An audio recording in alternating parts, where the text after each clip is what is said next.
Hey, welcome everybody.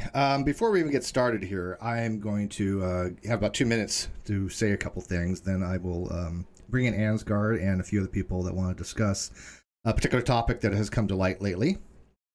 Recently, as you guys know, Nick Soutter has made a public statement that many of us find to be offensive, to say the least. People have known that a while back we distanced ourselves from Nick. And they had asked me, why had we done so? And my answer has generally always been, it's too long to go into, which is the truth. It is a very long, complicated, not trying to blow people off as why the details of why we distanced ourselves from Nick, but it was a very complicated thing. Nick decided to basically get in bed with people that we wanted nothing to do with for business reasons. He felt that they would help his show, The End Time, better than we could do anything, or our friendship mattered to him. And in doing so, lied to all of us numerous times. When we finally got all together and compared notes, we realized that many of us had been absolutely lied to. And this is, unfortunately, the situation we're in now. I want people to know that when this happened, we never once told anybody to unsubscribe from him in time. Matter of fact, we didn't discuss it publicly. We felt that Nick was at one time a very good friend of ours. And it hurt a lot of us. We did not want to even have anything to do with him or to talk about him because of that fact that we did consider him a friend at one time. However, that is no longer the case. We all seem to realize now that I think that his friendship was a lot of pretend.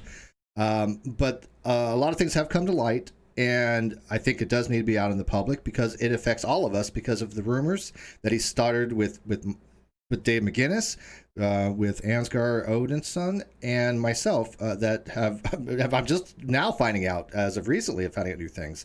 So this is not a bash on Nick session, although it's probably going to come across like that. It is not, us retaliating in any way. We wanted to be left alone. We wanted nothing to do with Nick. Unfortunately, Steve keeps bringing us up. Just recently on his Twitter, he was bringing my name up and trying to make it out like, he missed me and he was like some kind of my friend. That's not the case. And so when people will outright lie and misrepresent things and do historical revisionism, I think that's when the time just to shine some sunlight on it, because I know people have said, hey, Steve, you're giving some people too much attention, and I get that. I know, Rick, Res Instance made it, a good point. Why do you bother with these people? And my rejoinder is basically, look, we have ignored people for a very long time. We want to ignore them. We don't want anything to do with them. We don't want to talk about them.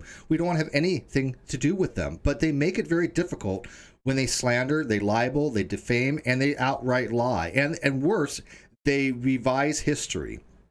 That is something I personally think needs to be addressed and have sunlight shown on it. And I hope that people, will agree with that. If not, that's fine too.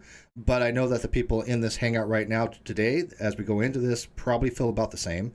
But I'm going to turn it over to Ansgar, who was the partner or ex-partner of Nick Soutter for In Time. And I think that he's probably the best at this time to kind of explain a lot that was going on. And then Dave McGinnis, and then we'll kind of go from there. Ansgar.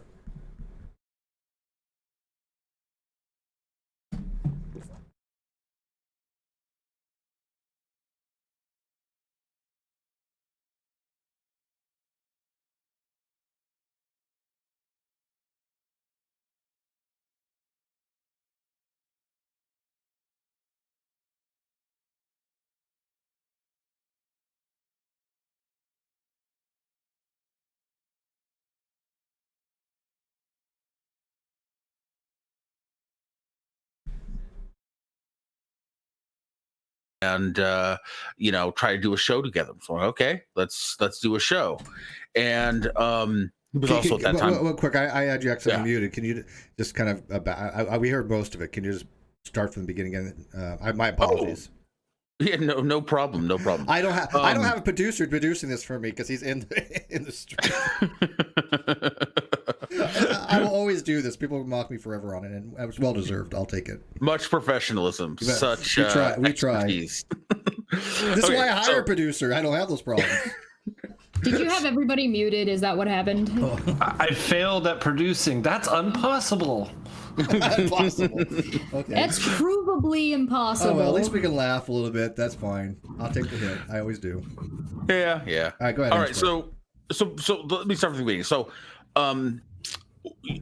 Nick filled in on your channel one night as a host, right? You weren't going to be there, and you gave him basically the keys to your channel to be on there, because you've as long as I've known you, you've always promoted smaller YouTubers. No, the Great Debate Community channel. No, it was on your personal channel. Yeah. Okay. Because you had to cancel for something. You said, you know what, why don't you just do it? And so he brought me in. Remember. Yes. Yeah, so he brought me in as his co-host kind of thing, and we had I don't even remember what we talked about. I just remember that afterwards, some weeks later, he told me that we had great chemistry, and so we should do a show together. And this was at the same time that he was telling me all these problems he was having with the other show that he was on called Veritas Voices, right? And it'll be interesting getting back to that, but let's move forward for now. So, he told me what he wanted to do. He wanted to be a serious journalistic enterprise, right? Whatever this was, he wanted to be taken seriously. He wanted to be neutral. He wanted to be fair, serious journalistic enterprise. And I was like, you know what? That actually sounds like it could be pretty cool, right? So we move forward. I sort of built him an interface. We cobbled it together like last minute. Right. So if you go back to the old episodes of In Time, that was me cobbling something together last minute. And the micromanaging immediately started there. Right. Just absolutely immediately started there. So we do a few shows. We get a few shows out. People are liking it. We're enjoying it. And he comes up with the idea of bringing in Mr. McGinnis. Says, hey, there's a guy he can produce. It'll get you off the controls. We can, just focus on the conversation. I'm like, yeah, let's do that. So he brings in McGinnis, and this is where things really start taking a turn for the worse. I start getting these strange, conversations where Dave McGinnis comes to me and says, yo, Ansgar, I hear that you don't want to take advertisers. I'm like, yeah, because we're supposed to be a serious journalistic enterprise. And I think that, for profit, where you're trying to generate revenue and advertisers has destroyed what we think of as, ethical journalism, right? You don't want to be beholden to anybody. Exactly. Yeah, no, Exactly. I get the concept. Yeah. I don't want to say something and have my, sponsor pull ads and me having to be thinking about that. If I say the wrong thing, am I going to lose money? I want to go purely. Okay. So he would say, hey, Dave McGinnis has been talking to me about advertisers and he's got some ideas and I think we should listen to him. So David would come to me and he'd be like trying to convince me that there were ethical ways to take advertisers. I'm like, no, line in the sand, man, line in the sand. I'm not doing that. Not if we're going to be a serious journalistic enterprise. Then he would come to me and he's like, okay, you know what? David McGinnis has this great idea. He's got this corporate system he can put together that'll keep us really organized. Right, really, really organized. Oh, and we need a community manager. Let's hire this. Let's hire this girl that's been in our Discord, running our Discord for a while. I'm like, okay, that sounds good. Yeah, I see she's doing some cool stuff in the Discord. Let's hire her. So it was only after things started to get worse that I started to realize things weren't really as they seemed. David and I, he would keep us from talking, right? He didn't want us working directly together. He wanted us working separate, him delivering something to me, then he would say something different to David, and he would keep us kind of apart, which I found a little bit odd.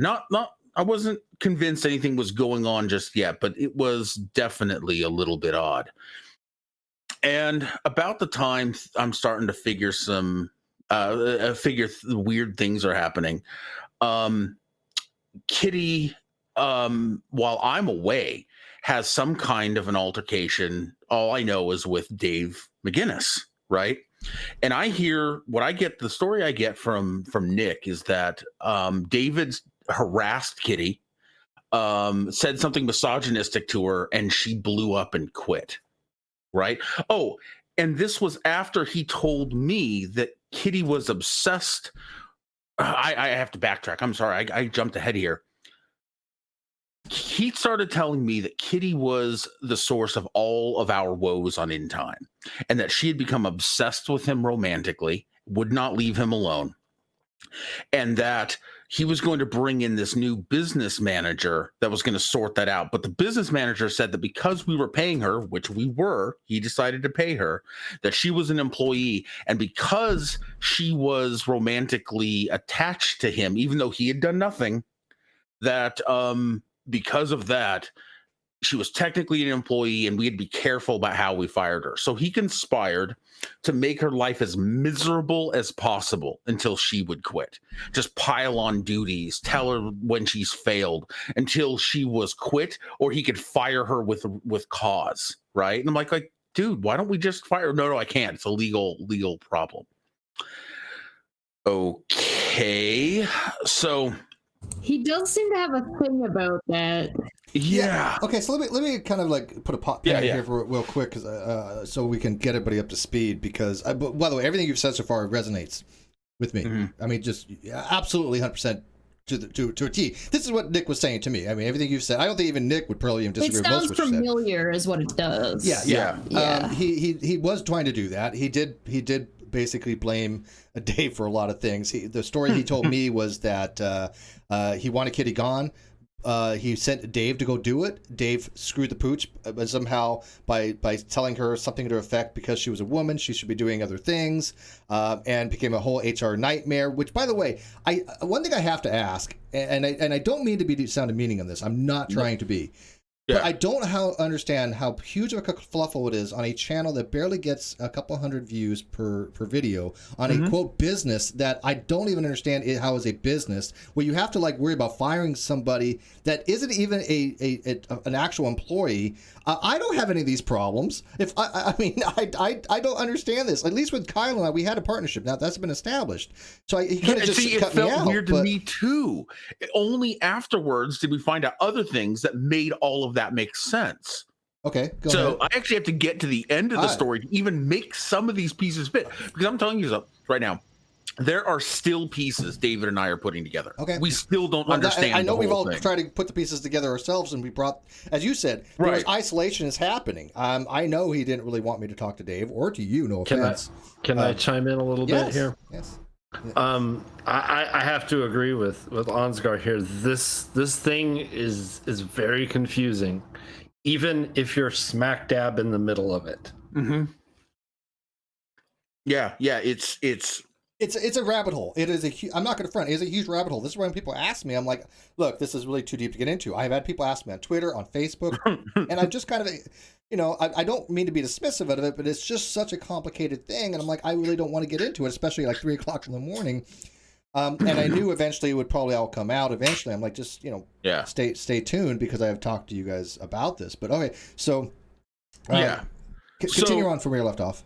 So like I said, so then it happens where I hear about this thing that's happened with David, where he tells me that David went to her like unprovoked and simply said something misogynistic to her, and she quit, right? And he shows me a piece of the conversation, but doesn't show me the whole conversation, just shows me, and admittedly it was not an eloquent thing that David said, but it was also clipped out of context, right? She was having a hard time, and he basically said something to the effect of, if you're not, if you're having a hard time, if you're having health problems, why don't you take some time off, pay attention to your family. Right. That's what Nick had told me. So. Yeah. Right. That sounds kind of like what you guys said to Kyle. You know what? I hate to say this, but I see so many similarities between Nick and Kyle. It's ridiculous, but that's just maybe me. But and I have obviously a bias there. There's no question about it. But there are some similarities. But yeah, we did say that to Kyle. But so I understand that context. Now I don't know what words were actually spoken, but according to Nick, it was the gates of hell had broken open, and there was a low potential for a lawsuit, and right. Yeah, it was a whole bunch of nonsense. Well, and he was telling people in DMs that he specifically said that Kitty was accusing David of sexual harassment, and that and David was and that he was calling it a sexual harassment issue, which clearly it wasn't, and we'll get back to that too. I never saw her say anything of the sort. Right. No, neither did I. I took him at his word. And so I agreed to let David, not even fire David. I agreed to give him a suspension, right? Under the pretenses, because I didn't have all the information. Okay. So after that happened, well, you were like, put him in timeout for a little bit, figure out what's going on, do like what a business would do would be like an internal investigation, find out what's going on, and then proceed. Give him a desk job. Right, correct. I do and that's exactly what I did. I did an internal investigation. I go and I start talking to David, and he doesn't give me all the info because he's trying to play it cool, but I get enough info to realize I haven't been given all the information. I didn't know that Nick said, literally, he said, David, take care of this. Right? Like wink, wink, nudge, nudge, get her out of here, So I go to him and I say, listen, I actually had a meeting with him. Like, when I agreed to to suspend David, I didn't have all the information. This isn't fair. We need to have a meeting about this. Well, David's been a monumental problem. He's trying to take over. You've seen how he's tried to exert his power over the show and take over. We can maybe talk about this another time. I said, you don't understand. There are complicated interfaces that he and I build together I can't do alone, right? Like, this is that beautiful interface that we have right now. I can't do that alone because I just recently revitalized, or I should say we revitalized the interface. He only kept it up for like 3 episodes. God, it was so gorgeous. It had a shuttle that literally came up in a window. Like, you could see it moving behind the glass, and it had paper on it, and it had the super chats written on the thing, and like a shutters opened and the thing came up. I mean, it was just beautiful. I like the shutter thing. And by the way, your production value. Thank you. I have to say, with all the parts that go into that, that's a really amazing work. But to give an example, not to bring it back to non sequitur, but at least give it a comparative, that Dave McGinnis and Booleanenator had worked on a lot of stuff together for that show. That, by the way, Dave never got credit for, at least not from Kyle. I certainly did. But I know exactly what Ansgar's talking about. When you have something that's of complex nature, like that whole that wheel that Dave was working on, especially part 2, the version 2. Roulette. That was not easy. That took some debate roulette. Debate roulette was Kyle tended to see that as a standby show, something we could just do if we didn't have anything else to do. It took like 4 people to run that in the background. Very complicated. A lot of moving parts. And so when Ansgar's talking about that, I know what he's talking about. Yes. Mm-hmm. Yeah.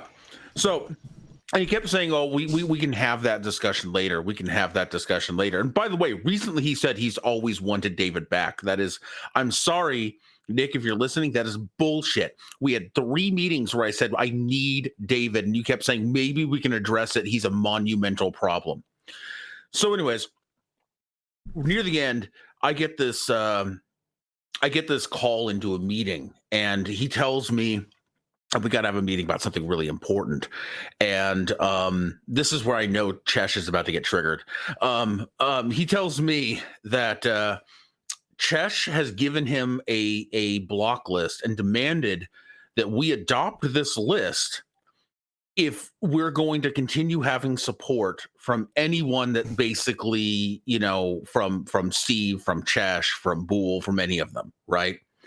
And by the way, after he didn't take on the block list, I just want to point out Boole continued working for him, so obviously bullshit. But he tells me this. I'm like, no one's gonna tell me what to do with. I mean, I think any one of you would say fuck off. Let's clarify this, because I talked to you guys about this the other day, and I made it in no uncertain terms. That never happened. I mean, that literally never happened. Cheshire did not go to Nick and demand anything. And I was in the actual call when it happened, when Nick had asked her, well, give me the block, give me who you don't think that I should have around, and I'll take a look at it. She didn't demand, we didn't say you can't have these people around. We just said, if you have certain people around, we're not going to be a part of it. We're not going to be around, which is our right. I mean, that's our prerogative, right? That was all there was to it. But Cheshire at no time said, here's my block list, you have to have this. That was an outright lie. And that has been promulgated throughout the internet here, that somehow that if you don't have Cheshire, I don't have the same block list as her. In fact, I cleared my block list and I'm just now refilling it up. But we had a lot of people. I'm on my personal account instead of my business account now because I got false flag canceled. So there's almost like nobody blocked on that. Yeah, that was a weird narrative. You had to have a block list because I certainly didn't. And keep in mind that my block list was only temporary because the third party that was doing it was only going to last for a specific amount of time because Twitter was updating. So it hasn't been functional for over like 2 to 3 months now. Yeah. Well, so I just want to point out though that because of the way he framed it, did I say, fuck off, right? But here's the thing. He then, in an effort to try and make this work, brings in Red's Rhetoric and Chesh to talk to me about the block list, right? You know what we did? We came to a mutually beneficial agreement. I said, hey, you know what? You feel like these people are potential abusers and that they have abused you. I would do this for anyone who felt like this. We will block them while you are here on the stream. That's what you told me. And until they break our community guidelines, which some of them had already, and I didn't know it, and no one, and Nick didn't bother pointing this out to me. Shocker. Oh yeah. And until they break the community guidelines, they'll remain unblocked on a more permanent basis, right? But during the show, just like if I was doing a show and let's say anyone came on and said, listen, there's somebody in my past who abused me, and I don't want them in the audience, I'd be like, okay, they're not going to be in the audience. That's cool. Yeah, no, and by the way, I didn't have a problem with what you said before when you told me that's what you were going to do. Again, people can run their channels any way they want. This is weird that people think that Cheshire and I go around telling people how to run their channels. Never has happened. They may ask our advice, and we may give it, and they don't listen or they take it, but that's up to them. We have no influence on that, because you know why? Because, no offense, neither one of us wants people to tell us how to run our channels. So why would we do it to anybody else? Now, I find this to be interesting that Atheist Pastor, who I do Over and Under with as a show, he says this very clearly, and this is true. He said, all the McCrazies told me that I would be forced to block people because I do shows with Steve McRae. Months later, I'm still to see this block list. Maybe Cheshire Viq doesn't like me enough to share it. That's exactly. She hates her. No, I'm just kidding. No, she loves me. But what I responded to him with is like, I've only given the block list out as a general, this exists for people who are asking, because more than enough people asked me that I just made a public tweet about it. I had it pinned for a little while to give people some time to get it. And then every so often I would post it again because people started asking again. But other than that, I've only given it to people when they've asked. And again, it doesn't even exist anymore. And it was all it was my block list on Twitter, because the group decided, by the group I mean the GDC community, unanimously decided that we should just be blocking all those people. So I decided and offered made this proposal to say that, hey, listen, we can just use my account as a catch-all. So because I don't tend to block people, I'll be blocking anybody engaged in this specific kind of behavior.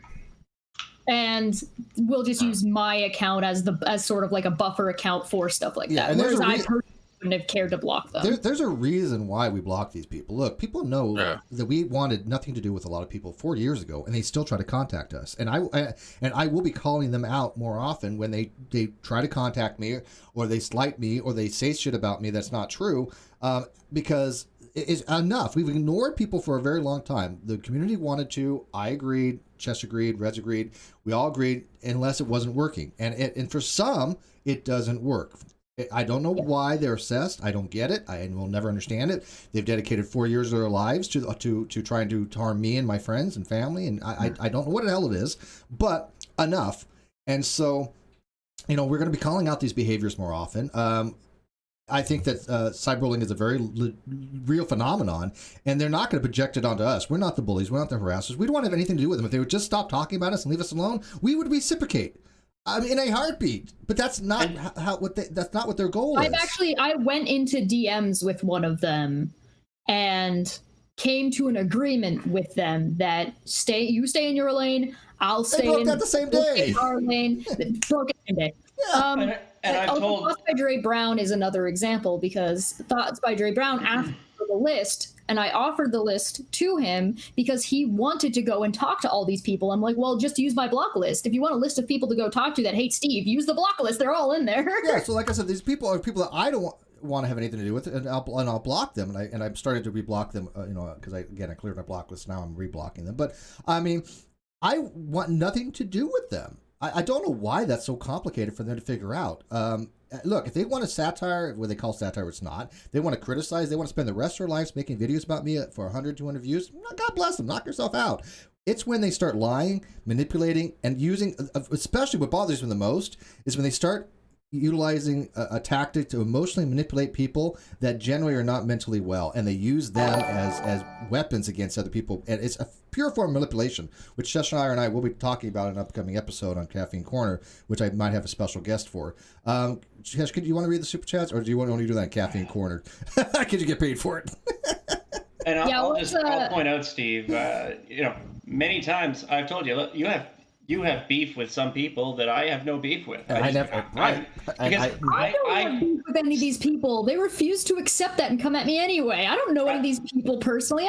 What the Look, and I hate very few, I don't hate people generally. I try to build bridges and not burn them and all that. I'll talk to just about anybody. It doesn't matter who's friends with who and who hates whoever. I can't be bothered with all that. But nobody's ever told you who you can and cannot talk to, Dave. No, you never have. And this is what I'm saying. Somebody, and I'll get to the super chat in a second, but somebody actually said to David, hey, why don't you call out Steve on his lies, paranoia, and delusion? And I asked David, what paranoia, what delusion, what lies? He's like, I have no idea. I'm like, exactly. You can't call somebody out on something if it doesn't happen. It doesn't exist. And this is the bullshit that doesn't mean I there. haven't called Steve out. We disagree on stuff, but that's what this community is for. We have disagreements. I wouldn't have a program if people agreed with me on everything. That's what people don't understand. What fun would Steve, be?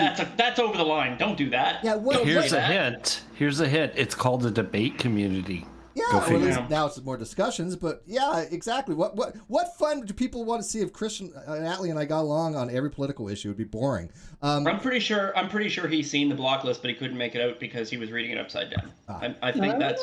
We'll do it. Ink boy for $5. Okay, do it. You got them? No. You want me to do them? It's hey, you're not getting paid for this, so I don't want to have free labor here. I don't care. Do it. Give it up. Okay, Inkboy for $5. I love Ansgar's t-shirt. It has nice Bool's name on it. What's up with the Zilla? How do we know Bool isn't Godzilla? I'm just saying. Both. Helios for $5 said, when the idea was originally presented, Chesh actually argued against it. I remember because I was one of the people asking for it. The block list he's referring to. All right, so let's get back on topic. And by the way, I have a lot of different shows on this channel. If you want to go watch the science shows, if you want to watch the philosophy shows, and I also deal with this stuff. If you don't like it, don't watch these episodes. I won't. That's not fair criticism. If you want to call this drama, be my guest. You want to call it a drama channel, be my guest. It doesn't have any effect on reality. This is not drama. This is we have to take actions on certain things, and we do it on this channel. We do it, or we do it on the other channel. If you don't want to watch that, don't. It's as simple as that. But we don't want people coming around just to complain about something that you don't have to watch. I don't get that. It's not constructive criticism. But go ahead, Ansgar.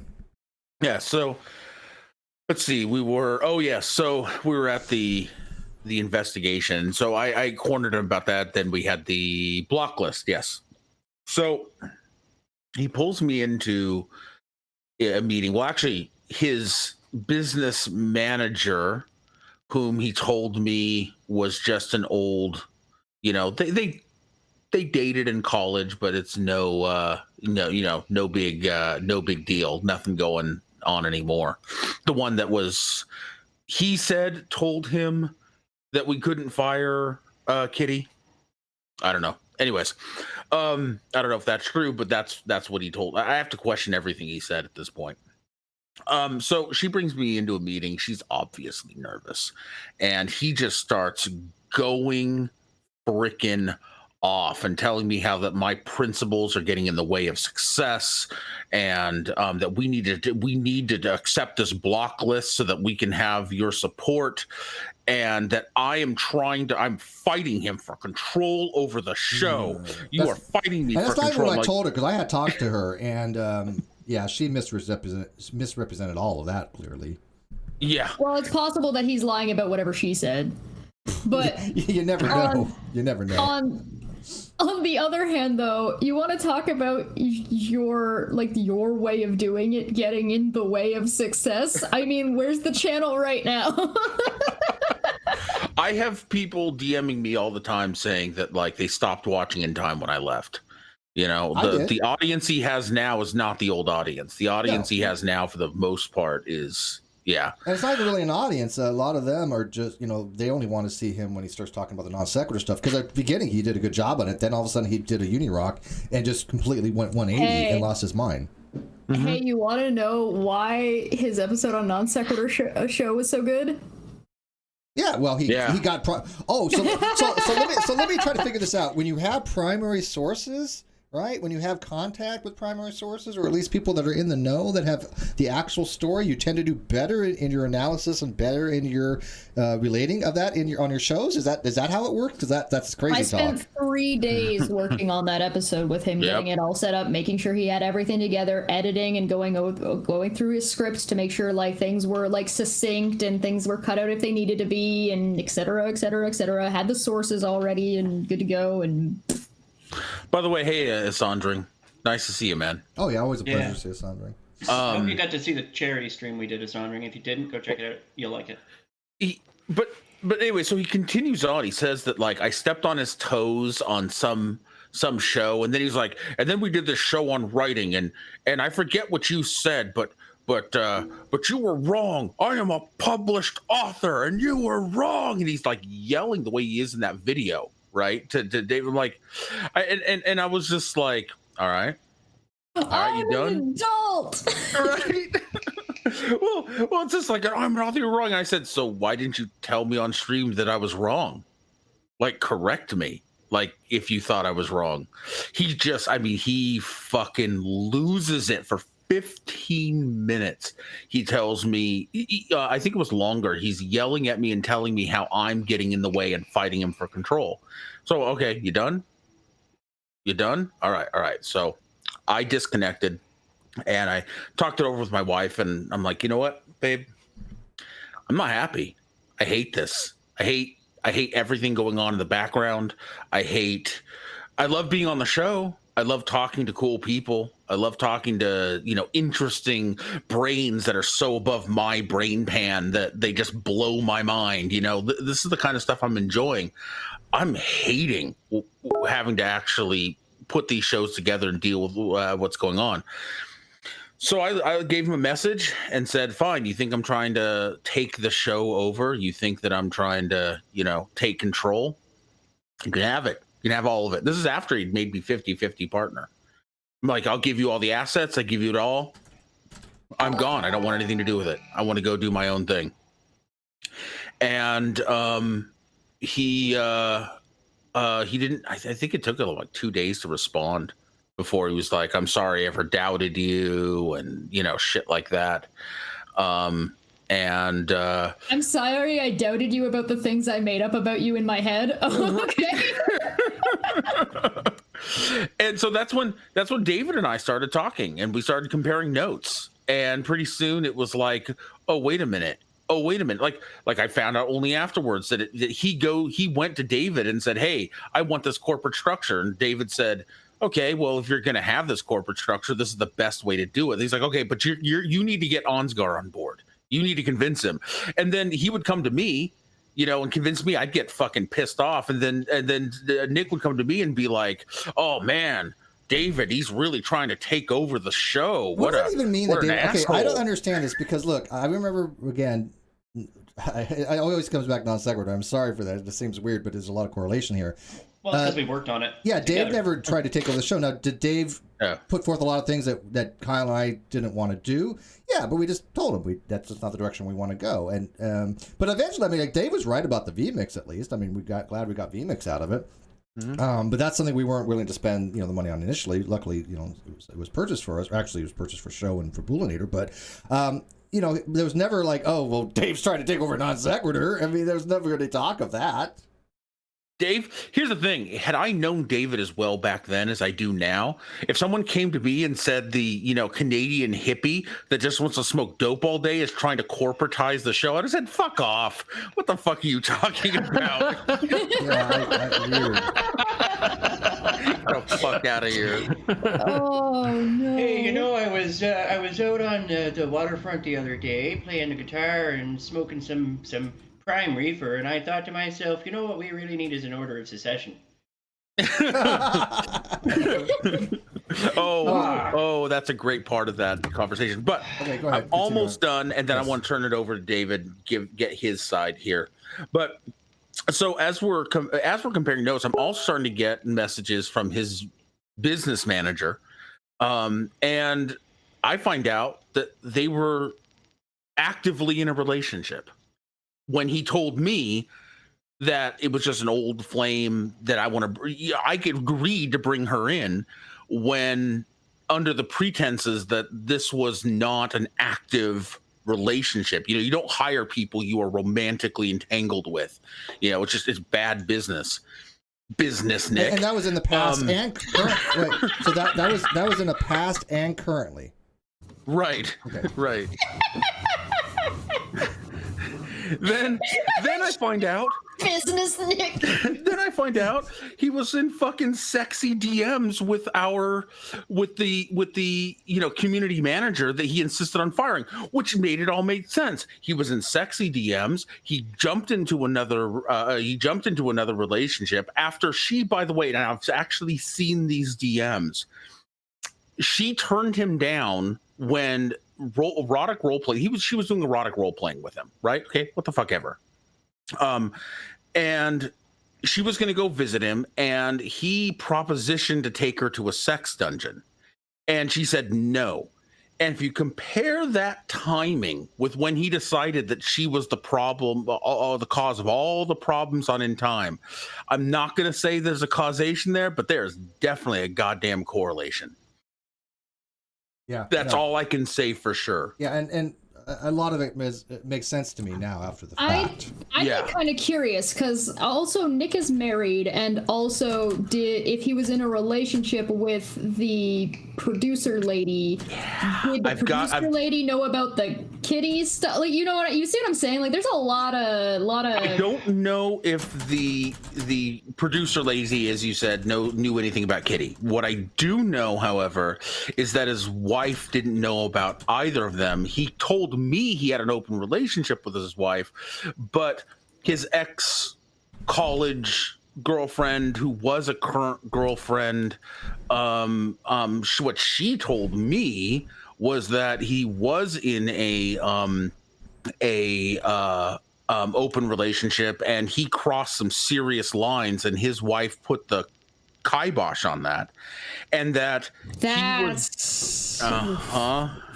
and that he was bringing her around his wife in hopes of manipulating his wife into it being her idea to bring the new girlfriend into the relationship. Yeah, and the only reason this is even an issue, because I hate bringing up personal stuff. I really do. It should always kind of almost be off limits. However, this explains an awful lot. And for when he brought in his Patty, was that her name?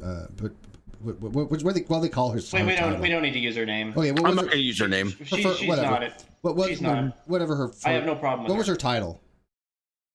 He called her business manager. Business manager. Okay. Like so when he brought in that business manager, I think people had a right to know that there was more to that story, because especially his business partner. She gave him so much bad information, and again, I can't prove this, but I don't think she did. I think she came in, she was woefully unprepared. Okay, that might be true. That might be true. No. I talked to her multiple times. So did I. One time. Sorry, I only talked to her one time. So there's only a couple of different possibilities. Either one, she was woefully underprepared and underinformed about what she was coming into, which in case we'll blame Nick, okay? Or two, she, after talking to you and talking to me and talking to numerous other people, still manipulated or gave information to Nick that was not sound. I mean, there's only a couple of different things I can see playing this out. And I don't know either. I'm not blaming her. But I can shed some light on that situation. Sure. I talked to her at great length when I first came on board at In Time. At great length. Like, we clicked as from a professional standpoint. She was used to big corporations. She knew how business worked. She's very smart that way. I honestly believe that despite the relationship her and Nick had, which I was never told that until, like, that's something new to me that came out rather recently after the fact of stuff. But I honestly believe that the way she acted when I was on the show, at least, was 100% based on the information Nick told her. So I do believe it was Nick that manipulated events, not her. All right, I could get behind that. Yeah, I don't think that she was being devious in any way. I have no. Again, I don't think so either. I have like no dog in that fight. Up. I thought she was straight up when she was talking to me, but seeing what came about, seeing the path that Dick took, and she was heavily influencing him in some ways. I mean, she was the business manager, so she had to influence him. It just, to me, seems questionable, right? But I don't think so, though. I think he didn't want to have a business manager tell him what to do. He brought somebody in, but he was all big on that. Oh, she's the expert. She's gonna say it was her. Yeah. Right?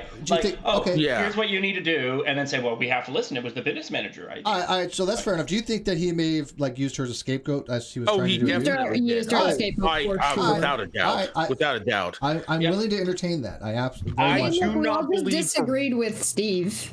Yeah, I do not believe for 1 minute that she told him that we couldn't fire Kitty or whatever. I think that was him.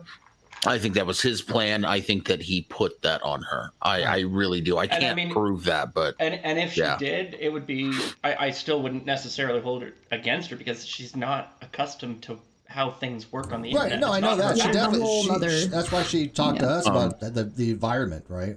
And to be fair to her, if she did it based upon information that was passed to her from Nick. Nobody else fair enough. made that assertion. Let's table that. Now, I want to point out that he brought her in to do the same thing that he brought David in to do on Veritas Voices, right? To get him to convince them to submit to some kind of structure that he wanted them to adopt. And I want to say one thing before I turn things over, right? Nick and I were, when I told him that he was like a brother to me. So this shit, it hurts. You know what I mean? Like to find out all this shit. But I gotta say something that I think the reason I'm speaking up is not because of what he did to me. Both David and I were willing to be silent, right? However, what he did to Bull, what he did to Mikey, what he did to Kitty, these things are fucking unforgivable. And let me tell you something. I've seen a few people say about Bull. Chesh. Yeah, I mean, I've seen there's enough to go around. Yeah. I mean, but I'm just saying why I'm coming forward. You know what I mean? I don't know as much about what he did to them. I know what he did to the people that were in my circle, you know? And when it comes to Bull, I've seen some people say that him talking to you about that show was unprofessional. And let me tell you something. From day fucking one, we never had a closed door policy on talking about our episodes. We talked about our episodes. We talked about our future guests. There's only one show that was different. And Chesh worked on that show. We never produced it. And I won't say what it was, but there was a reason to keep that one show secret. And we talked about it and established that that show was a secret from day one. Which is fine. Nothing There wrong with was that. nothing to indicate that Boole should have kept his mouth shut about that guest or that show. I completely understand that. You're right. Yeah, and, I that was need after to the fact. clear that. And let me make it very clear. And again, enough blame to go around because again, don't forget about Boole. What about Boole? He was after the fact that Nick decided to run that narrative. Oh, there was an NDA and Boole had couldn't do anything. He shouldn't have said anything to Steve. No, Boole of all people has severe ethical considerations. He is an ethical person. If he thinks something is not right, he will say something. He will stand by his ethics. This is one thing we love about Boole. Okay, and you don't ask him to do unethical stuff. He has some. What's that? There's a super chat. Oh, okay, we'll get it in a second. But and this is one of those things that Nick knew what he was doing. Straight up, he knew what he was doing on that. I loved when David brought that up in his call with Nick. Oh my God, was that? Yeah, Nick was manipulative as hell on that. He knew exactly what he was doing. Interesting. I didn't consider. He sounded like Jaronism accidentally proving the flat Earth. Oh, interesting. Come on, that's got to be a meme at some point. It's like it's like you took advantage of somebody's disability and basically took advantage of them. And it's like, well, that's a interesting perspective. I hadn't considered that. It's like, really, you hadn't considered Booleanenator knew exactly what was going on. That's why he contacted Boone. Booleanenator's no fool, but he's fool. He knew Nick was playing. Go ahead and read the super chat. And I'll get to David. Who said, "For me, and time went down after Ansgar left." Oh, thank you. Yeah, I thought you had a good team. Now, by the way, all cards on the table. I've done it since I read it the first time. I don't know what's wrong with me. By the way, somebody actually said it's Ansgar, and I'm like, no, it's Ansgar. But I'm like, now I'm starting to say Ansgar too. I think right? Ansgar is proper. Ansgar, okay, Ansgar is proper. Yeah, Ansgar. Yeah, that's right. Ansgar is the proper way, but we usually say Ansgar. But yes, Ansgar. We know it's Ansgar. And if you say Ansgar, right. So all cards on the table after you left, I was the one that got him a new co-host. I mean, straight up, it was me. I facilitated that. By the way, I don't regret that. Oh my God, shit he would talk about her behind her back. Oh, I'm sure we'll get into that. We'll get into that. But I mean, she was a friend of mine who I knew, we met in real life. And I thought they would have a good rapport with each other. I'm usually good at this kind of stuff. Have a problem with women? Because a lot of these issues seem to revolve around. I'm not even gonna speculate. Yeah. No. Yeah. To be fair, though. To be fair. So let me finish. Wait. Okay, go ahead. I'm not gonna speculate. I know for a fact he lied to me about Courtney. He says, well, we can't use it because you're having a problem with the lag, and Courtney doesn't like the lag in vCall. There's everybody who's ever used vCall knows there's lag in vCall. No, she told me that exact same thing too. We all know there's vCall. Chess has that same lag because she's Canadian and they have crap connections. No, I'm kidding. I mean, but there's lag. But you know what? We've learned to overcome that. We've dealt with it. Right. It's part of being on the internet, and if you don't want lag, you have to pay for a better solution. And unfortunately, right now, I personally don't have a machine. It's better than what it was. Deal with a better solution. It is better. Yeah. They have fixed it a lot. They put on the non sequitur, it was horrible. And there are some settings that you can tweak, but you need a really good computer to do. But anyways, so Dave, why don't you take over from when Ansgar left off to continue the let people know what's going on? Yeah. Well, number one, I really didn't want to have to release that video, but when I'd gone in, it was because we had started receiving a bunch of messages of things that people were saying, hey, why is Nick saying all this stuff about you? Yeah. Right? And it was stuff that was not true, but had little pieces of truth in it, enough that it could have only come from Nick, And so I had a migraine. I was not having a great day, and he was hovering in this public chat alone, right outside where I was at, and I was like, oh, fuck this guy, and just went in, and I recorded it because he had told me he records everything, and I didn't want him, because I knew I was kind of in a bad mood if I said something badly, to clip it and take it out of context. And so I said, whatever I say, whether it's good or bad, I'll just, if I ever need it, I will release it all start to finish. Right? But I really had no intention of doing that. I really just wanted him to stop lying about shit, I didn't know any of the other stuff that we'll talk about after. I knew that he had made some accusations against Ansgar, and that he was saying some things about me. I didn't know all of it. But yeah, and that wasn't the first time he screamed at me like that either. He screamed at me over an interface going full screen on one of the streams. It was the first time we were running a new interface, and I explicitly multiple times said, Nick, we should go and do an off-air test stream, make sure everything's set up right, because this was a complicated one that me and Ansgar put together. I want to make sure everything is running smoothly and properly. And he said, yes, we'll do that. And then he didn't, repeatedly, and then suddenly said, there's a thing that we need to go live. We're going to use the new interface. And I was like, okay, well, if anything goes wrong, don't blame me, because we haven't tested it yet. And literally, one of the key switches switched to a full screen camera when he didn't want it to. And I didn't know why it had happened, because we hadn't tested it. So I was looking for there's a ton of, Boole knows this, when you have a ton of moving parts in vMix, sometimes you don't know where an overlay is or something, especially if it wasn't intended to be put up. So I'm looking for it and telling him in the side, like, just talk to the camera for a second and I'll sort it out. And after we got off that stream, he screamed at me for like 30 minutes straight about it. So it's not the first time that he was incredibly unreasonable. To me, by the way, he said that you were being insubordinate. Those were his exact words. Talk about a dude with some control issues. That seems to be the case. I mean, like he treated it as some kind of weird hierarchy of business standard model, and I think that was also brought in from the business person. But it was weird because it was so like he wanted to be in demand and control of everything. And then fine. I mean, his shtick. I get that, but I mean, you went in with him 50-50 and. He would tell me, well, Ansgar is trying to take control, and we were having a great stream, but Ansgar kept interrupting and kept deflecting and going off the rails, and I watched it, and I'm like, I don't see any problem with this. I was like, have I always said Ansgar's there to ask the questions for the audience, and no offense, but you know what he considered kind of going off the rails? Me asking a guest a tough question.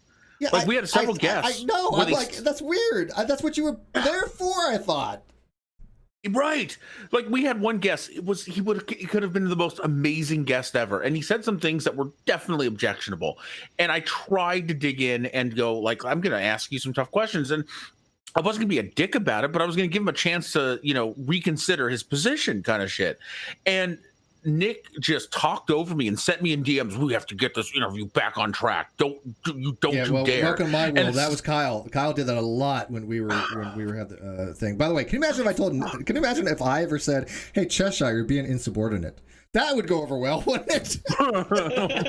Just saying, that's gonna fly. Cheshire would be like, "Damn you, minion! Like, how dare you try to control me?" That's funny. By the way, speaking of do it. Oh, I dare you. Somebody asked why Mikey left. By the way, that's pretty much why. Mikey said, I don't work for you, I work with you. And Nick took exception to that, essentially. Yeah, we'll get into the Mikey too. We haven't forgotten about Mikey because there's enough to go around. That whole thing with him. We'll get to that. But go ahead. I would recommend just let's leave Mikey out of it unless Mikey wants to talk about Mikey stuff. Yeah. Fair enough. Yeah, well, I think it's not a terrible idea to touch on it, but not anything in depth. How about we do this? So I do like touching on Mikey. I bet you do. We all like touching Mikey. He's so cute and cuddly. I'm telling you, man, he's a good-looking guy. I have no idea how badly I want to scruffle the top of his head. He's so cute. Ponytail. Okay, we'll just touch on it real quick, and then we'll put it past us. But real quick, Mikey had a thing called Stitch in Time with Nick.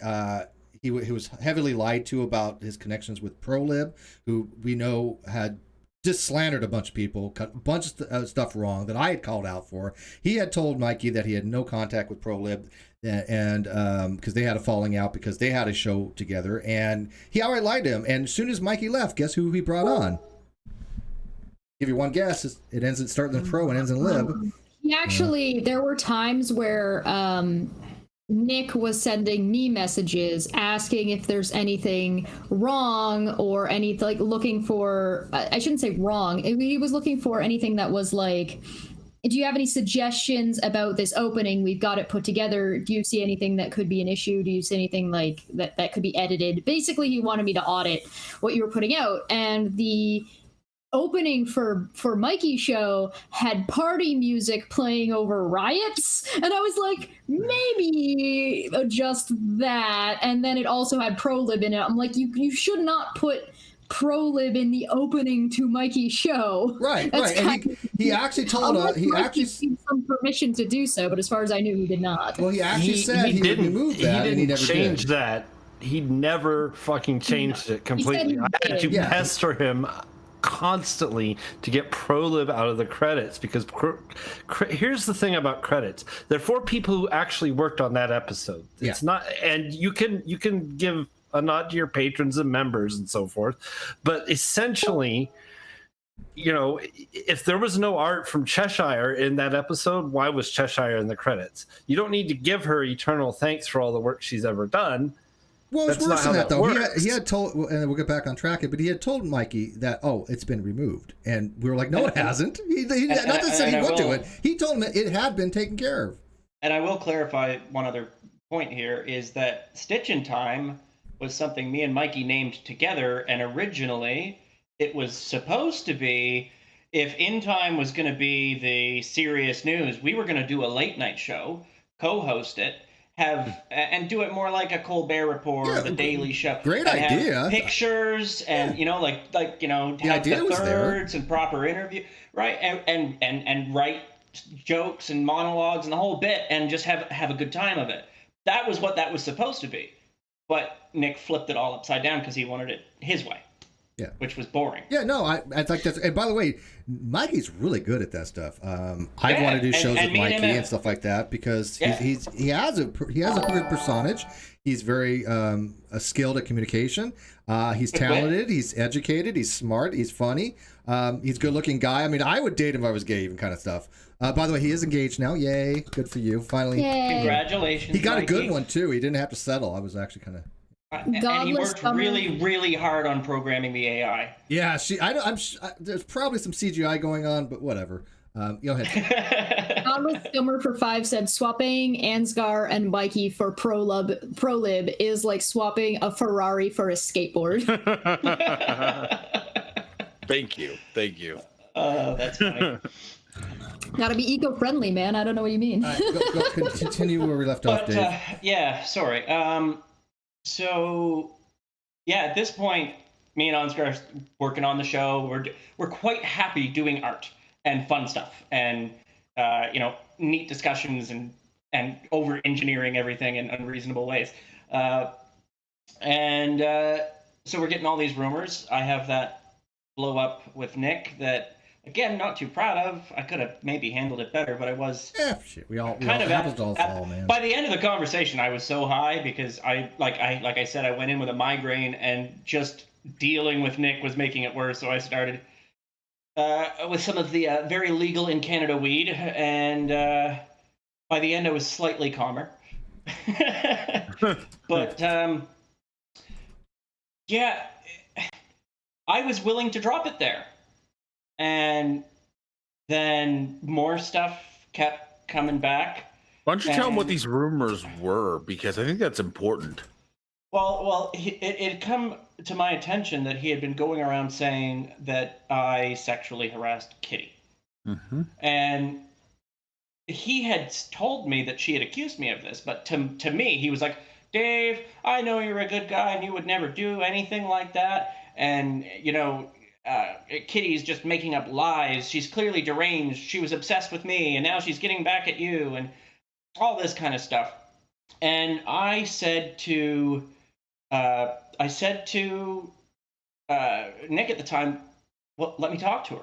I can't imagine what possibly I could have said to give that impression, and I want to clear it up. I will talk to her. You don't have to worry about some legal fiasco. If I said something, I'll apologize if it was taken out of context. Just let me deal with it.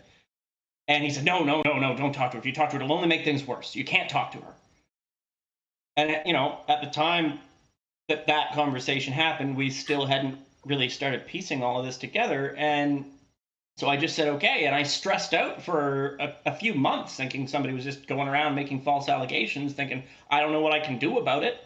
I guess if it ever goes public, I'll just deal with it if it does. And then when we started to actually piece together all the things that Nick was doing, and me and Ansgar had been saying, well, what do we do if we have to say something? If he puts us in a position where we have to say something, like it's going to drag all this stuff out with Kitty, and I don't know what that's going to do. And I said, look, I'll have to talk to Kitty. I'll have to reach out to her and find out what the hell happened, because stuff isn't adding up. And I did. And Kitty confirmed that she had never, ever made such an accusation in the first place, which was both a relief and a profound disappointment, because I realized how far Nick was going to manipulate the situation. Now, for clarity, you again, I'm not discounting this. It's just to have it out there. You do totally believe Kitty never told him that, because of course there is a possibility. I believe her, by the way. I don't think she ever did. She never said anything public. And I think he lied. Nick outright lied about it. I have absolutely no reason to think anything bad about Kitty at all. Okay. Right? I think that she's to me, Kitty is a bit like me. I don't think that she listens to rumors and drama, and she doesn't get in the middle of it. And I know that people run in different circles, but Kitty's a good person, and I have no reason to cast any shade upon Kitty in any way, shape, or form at all. And I'll say that, as since I was the one that was supposed to be in charge of the internal investigation, when I questioned her, at no point did she call him a misogynist, nor did she say that he sexually harassed her. I didn't know that Nick was making those charges that he had sexually harassed her. I never got to hear that. That was things he was saying in DMs to other people. All she ever said was what he said was misogynistic. Yeah, I don't. That's what she said. See, and again, I'm trying to think back best I can, but obviously we have a lot going on. I don't recall. I cannot say that I recall Nick ever telling me that Dave did anything as far as sexual harassment. Now, he did tell me that he supposedly screwed the pooch and said something misogynistic and terminated it, made it a whole HR issue because of the way he tried to let her go, made it into a woman's issue that, well, maybe you should take care of your family and maybe you don't have time. That kind of stuff. That he did tell me. That's the story I heard too, Steve, by the way. We actually have DMs. I've seen screenshots of him saying this. I can't say in good conscience that I remember him ever saying anything about sexual harassment or that's fine. I would say the same thing if I was in your shoes. People know I'm not going to list. I don't throw anybody in the bus. I would love to say that I remember him saying something about that, but I do not. Yeah. But and for whatever it's worth, I defended Nick behind the scenes even after he had screwed me over and kicked me off the show and stuff. Because I thought he was having a nervous breakdown or something. I thought he wasn't well, or he was being erratic, he was being weird. I thought he had some serious issues, and I was like, somebody just needs to talk to him and figure out what's going on with him, right? Like, that was my position for the longest time. And you know who it was that first in our little group told us, no, he's just an asshole? Mikey right over there. He was the one that was like, nah, he's just an asshole. And I argued with Mikey about it. Mikey, you're muted. Speaking of which, I think we had a beautiful man, Mikey, join us. I heard handsome and I had to click the link. Yeah. I tell it like a TI is. I'm through some recent conversations with other people and having some longer conversations with my partner. I am super passionate about just about everything. And that could be a benefit or a detriment depending on the situation. I can't turn it off. It's a personality flaw. So when I do something, I'm all in about that thing. And if I don't like something, I'm all about making sure it no longer exists. I have made one exception in the last year, and that was In Time, where instead of me blowing that show up from the ground up because I'm pissed off, I let it the fuck go. And I'd like to point out that when he talks about wanting, it was always my intention to bring David back. David and Mikey were planning this show together, right? For like they were a month going and to a do half. this together for like a month and a half. And he said, no, David can't be on the show. You know what I mean? Fucking Nick is the one that said, nope, it can't happen. And here's the thing. I wanted to, Mikey can tell you this. We were talking. I wanted to build him a custom interface, and I did.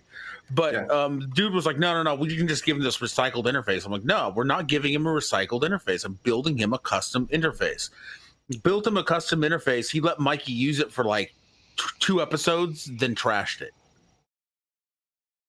And yeah, and there were some questions in the chat about like my intro music and like how it all came off.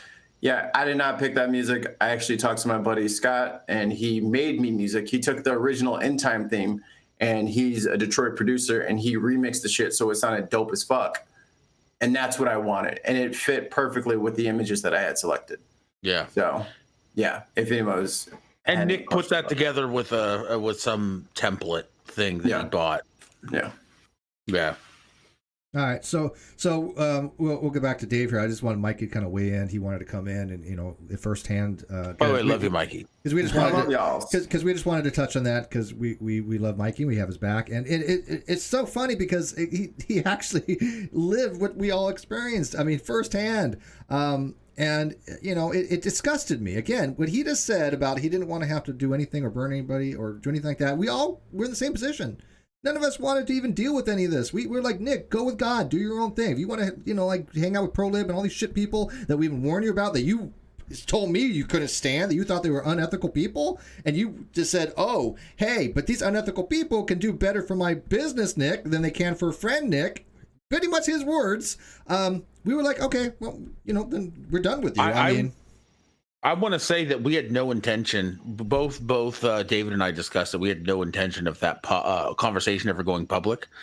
And when Nick put out a video, essentially attempting to threaten Kitty into silence, I said, we have to, dude. We have to. And so I went to David. I'm like, dude, we got to. He's like, let me see what this is all about. He's like, no, you're right. We got to. And that's when we decided to. No, I didn't want to. No. By the way, real fun fact, I've been hashtagging no means no for a reason. People know I took off my block list, and I'm both on... Whoa. Sorry. Jurassic Park. Gotta be Ansgar with fucking Gojira going in the background. Right? We all knew it was Ansgar. But I've been hashtagging that because I took on my block list. And I knew some of these people that we have said never contact us will try to contact. I just put moderate C word who I don't know if she tagged me, but she used my name under a comment section that I put on the out of time video. And I even said on there, watch the trolls come out and try to contact me and try to talk about me on my comment. They sure the hell can't help themselves. We don't want anything to do with moderate C word. We don't want anything to do with Fiona Robertson. We don't want to do anything to do with Exile. And Steve, but they still keep trying to contact us. How is that not harassment? To be clear, don't include me in your we on this one, because if they want to reach out to me and ask any questions, knock yourself out. They can talk to you all you want, but they can't. But they don't have any right to tag me. Sure, that's your guys' thing. Right. That's you guys do your thing with them, but I've asked them, do not have any contact with me. If it was some woman that said, hey, don't contact me, and some man did, they'd be all over that. What's the difference? I don't want them to contact me. I don't want them to use my name. I don't want them to have any relationship to me of any kind, but they can't help themselves. It's just bizarre. And that's what I want to point out. She's the one I went into DMs with to make an agreement to not talk to each other and stay out of each other's business. And fun fact, in that same comment section on that out of time, and by the way, I didn't ask you to do anything to them. I didn't say delete them or don't have them around, did I? Did you adopt that after watching The Good Place? I love that show, but I didn't say anything. But in that comment section, what Cheshire had said to them about certain things and said, hey, stop. In that one section, Cheshire, I don't know if you read it. I don't think you have. but Exiled used the death of 2 people in those comments, which is something we explicitly I did said. see on Twitter. I saw a little bit of that. Yeah, stop. Well, no, this was on the video that Dave put out. She recently just did it on Twitter. She brought up two deaths, and it's just like, stop using death as a weapon. It's disgusting. It's vile. It's reprehensible. And we've asked them, look, as much as you hate us and we hate you, we are never going to use people's death as a weapon. And they do continually. And it's just morbid. It's ridiculous. It's pathetic. And they can't help themselves. And I don't understand. Cheshire actually told them explicitly, stop doing this. Red said, stop doing this. And they can't help themselves. Just because I'm on it's about, but go ahead, Mikey. Sorry. Yeah, who it was, it doesn't matter. But it's stop doing that. Just because I'm on a time crunch, if anybody in the chat or if you guys have anything for me, I only got like 5 or 10 minutes, and I got to get rolling. I got to eat, shower, and do another show. Who are you again? Thank you. Okay. Mikey, I have something for you off air that you will enjoy that's unrelated to this drama. How's the Ben podcast going, man? Because Mikey's like the no drama Dalai Lama, just so you know. That is accurate. That is my current stance on everything. But I like to just do fun stuff, have good hangouts, drink and play video games with my friends, and take a shower, go to sleep, do it all over again the next day. That's my. But sometimes, like I said, sunlight is required, and you've shown it. So you know what? You said your piece. Now get the hell out, play your games, and we love you, man. We love you. Ilya Moon in the chat says, at Steve, after my death threats and our threats, they reached out to me accusing me of false allegations, even though they accuse you of the same, even after Chesh showed the evidence. Mm-hmm. Yep. Yeah, and by the way, no means no, but you see trolls come around to my. I've timed out 3 accounts of one person in the last 2 minutes. Yep. So I mean, and they make our case for us. By the way, I'm working with people on cyberbullying. I have some guests coming on. I've got some what they call psychoanalysts that may want to come talk about the mindset of these trolls and cyberbullies and people that think they're on some ethical high ground that they don't have. They think they're doing God's work. I mean, literally, somebody had said to me, quote, you know, if you don't change your behavior, Steve, I won't stop harassing you, kind of thing. It was like, they said, I'll leave you alone once you change your behavior, or something to that effect. If you change your behavior, I'll leave you alone. That's creepy. That's like, oh, hey, do what I think is ethical. Or else I'm going to harass you and your friends and your family. It's like, no, it doesn't work that way. You're not the arbiter of morality. If you don't like something and you think something is doing something immoral and unethical, sure, point it out. But that doesn't mean you have to contact them or make shit up about them. I have no problem with people saying, hey, I think this is unethical behavior. If you think I'm doing something unethical, hey, have a whole show on it. I don't care. But when you lie and you manipulate and you say crazy stuff, then I'm going to say, hey, we might have a problem here. Because the same person literally had said, hey, Steve, I have IPs of your tweets and all your sock accounts. I'm like, no, you don't. Because 1, I don't have any. And 2, you can't get IPs from that. All people, by the way. Speaking of crazy lies and manipulation, do you want to finish up? Yeah, let's finish up. Yeah, hang on one sec, Dave. Chesh, exactly. Finish that thought and then give it to Dave because you're exactly right. Well, I said these are the people that Nick is supporting and hanging out with to link all this back together. And before David goes, super chats, Inkboy for 2 said new YouTube who dis, and Comic Nut said for 2, I want to do a show. You don't get our Mikey. We love you, Comic Nut. Yeah, I do. I think you're an awesome dude. I hit it off with Comic Nut from day one. We just got along. But you have we'll share them. Could we share a Mikey? I guess we can. Listen here. There's enough Mikey to go around. I'm high in demand right now. You're going to be a superstar. That's not my fault. And so that's why everyone should go to youtube.com/thebinpodcast and just go ahead and sub. That's the best way to get a hold of me is by subbing and also going to my Patreon. That's the best way to get a hold of me. Mikey, when you're in demand, you don't just get to say you're in high demand if you eat a gummy. I don't know that that's the rule. Yeah. Is that the rule? It could be. I just don't know that that's how it works. Nah, wait, it's not the rule. You have gummies, and you didn't send me any? Damn you! Well, you are always welcome to come hang out and enjoy some of the fruits of someone else's labor. But yeah, I'm gonna go eat Chinese food and hang out with my waifu. So I love y'all. I'll see y'all later. Love you, brother. Chinese peace. Thank you, buddy. All right, so going back on the topic at hand. Yes. So during the conversation that I was explaining, that I was talking to Kitty,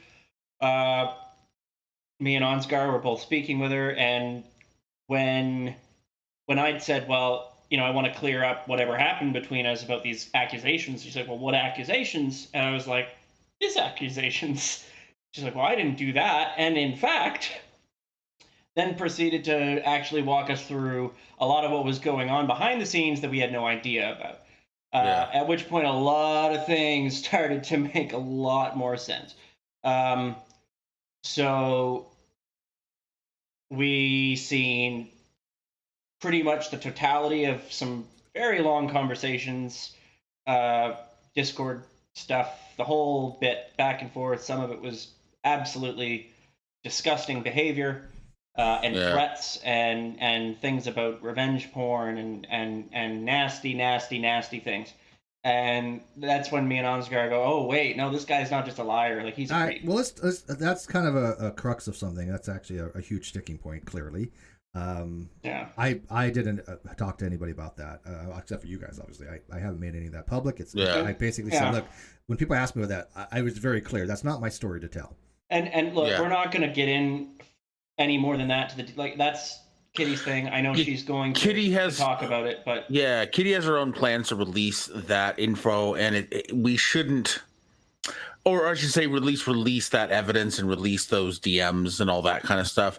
And comfortable with it's we're gonna let her do that on her own terms, but we can say it's best to respect her, since she's the one it happened to release it in her own time, in her way, in a way that she feels comfortable with. It would be disrespectful to do otherwise. Right. And what I can say is this, is because some of it is her own private stuff that I'm not gonna kink shame people or say that they can't do sexy DMs with somebody or any, that's all fine. I'm not shaming her. Right, I'm all for that. Knock yourself out. That's your shtick. And some of it was clearly consensual, but there was parts that took a darker turn. And all I will say is I doubt she's going to go and just release the totality of all of her private shit, and I wouldn't expect her to. But whatever it is that she does release, I can say that if it isn't everything we've seen, like if we've seen more, the stuff that we've seen was and truly enough to provide all of the context required that I believe Kitty. I mean, there are some serious allegations here. I mean, not, again, and I don't want to get into most of it because, again, it's her story to tell, and I always tell people that. People ask me a lot of things. I may know about certain things, but again, if it's not my story, I'm not going to tell that story. We have to wait for those people to do so in their own way. Yeah, and if and when that does come out, we may have to review that information later if there's some questions, if there's this, that, or the other thing. If people are questioning her credibility, that's something that can be gone over when that happens. There's not really any point. That'll be up to her, but all I can say that'll be up to her. That'll be up to the people who are reading whatever she's decided to post, and that can come whenever it comes. But for now, it's not. It doesn't matter. Nick's still a lying garbage person. Even if it turned out that it wasn't quite what it appeared for some reason, there's enough there that is just I don't see an excuse for. Let me bring up a related point to this. Just so it's out there. Nick did something very similar to us, though, and again, not saying Kitty's doing this, and not by any stretch of imagination. And again, I think you're all right on this. I do believe Kitty, but. The fact remains that we all stood by Nick, and Nick was supposed to release a video that he never did. Now, do I think Nick lied about that? No, I think Nick was abused. I think that he was put in some pretty crappy situations, and I'm glad we stood by him because I would even say that there was probably a little bit more going on with that we weren't privy to. I'm not going to discount that fact at all. Trust me. And enough so that I sent an apology to the other person involved. Which is fine. But I know that there's a lot of crap people go around, right? So it wasn't just... Fair. Right. So it wasn't all simpatico. Correct. So, but very clearly, he told us he was going to do something that he never did. And it made us kind of, go out on a limb for him, putting our necks on the chopping blocks from what we had seen, that he didn't fulfill his obligations. That was a long time ago. We kind of looked past that, but And again, Kitty does never have to release anything. I believe her without having to release anything. I don't care one way or another. But I do think that it does. We have to point out that Nick, especially, manipulated a lot of people by saying, "Hey, I'm going to release this," and he just never did. Can you help me with this? Right. He came to us. He came to us. With this. Right. Oh, I was on many a long crying phone call over that situation. Yeah. Now again, I don't think Nick was anywhere, somehow like the innocent victim and all the everything. But I think that, of course, everybody has a blame to go around that whole thing. Let's put it that way. Is that fair enough, Dave? Maybe. I mean, mistakes. How about this? I have to made. question every single thing he's ever told me. I hate to say it that way. I would have to further review and compare notes before I'd even. I just happen to know some of these other parties, and I know they're not the I don't care, right? Like, and here's the thing. I think we're being too vague for the chat at this point. Here's the let's other just thing, put Steve. it this way. I'm not even willing to go and say, oh well, look, Nick's around these people, so that proves this and that. They're like him, and he's like. I'm only dealing with Nick, right? Like this is about his actions. That's all I want to focus on. And I'm kind of with Ansgar here. It's made me question everything he's ever said to me, including regretting a decision I made previously. So it's almost to that point. I have yet to reach out to the person. Yeah. I have yet to reach out to the person, and I'm going to do so in private at some point, and hopefully there could be some amends in the future. And by the way, that's completely up to you. The person, but these people, I will never have amends with because I know that, they are unethical people. I've seen what they've done, and it's harmful. But if you think that in this particular case there was more to the story, and you think that you need to make amends, that's up to you. I don't. But that's I just can't take him at his word for anything because every single time, like I cannot tell you while I was still working with him, how many times he would tell me, oh, how much he hates the drama, but every fucking time there was drama anywhere in any community that he could even get close to, I would find out he was in secret DMs, he was in secret conversations, he was in secret Discord groups, balls deep in whatever drama was going on every fucking time. So the thing is I feel like I never really knew the dude. I feel like everything he said is now in question because I don't know what part of it's true. He loves that technical truth bullshit. He loves that, and so I don't know. He plays word games. Yeah, but I don't know. But do you think he was an agent provocateur? Because I like you said, he was going in and we know behind the scenes he was intimately getting to know the people that he told me he never wanted anything to do with, right? And he was just brown-nosing them. He drove me off the show so he could block them, and now he's buddies with them. Yeah. I don't get it. I get it. Because he had said, basically, there's business Nick and there's friendship Nick. These are the words he used, and he thought, for whatever reason, those people would be better for him. And by the way, a lot of them do come to people and they say, hey, look, if you forsake Steve, we'll help promote you. And I'm sure they probably did to him because they did it to Chris Attlee. They did it to Robert Reed. They've done it to other people. This is what they do. There's a difference, though, right? And it's why would he want to kick Ansgar off to deal with this when you didn't have a problem with them to begin with? I was the one saying no, don't block them. So why the fuck kick me off then not block them? I don't fucking get it.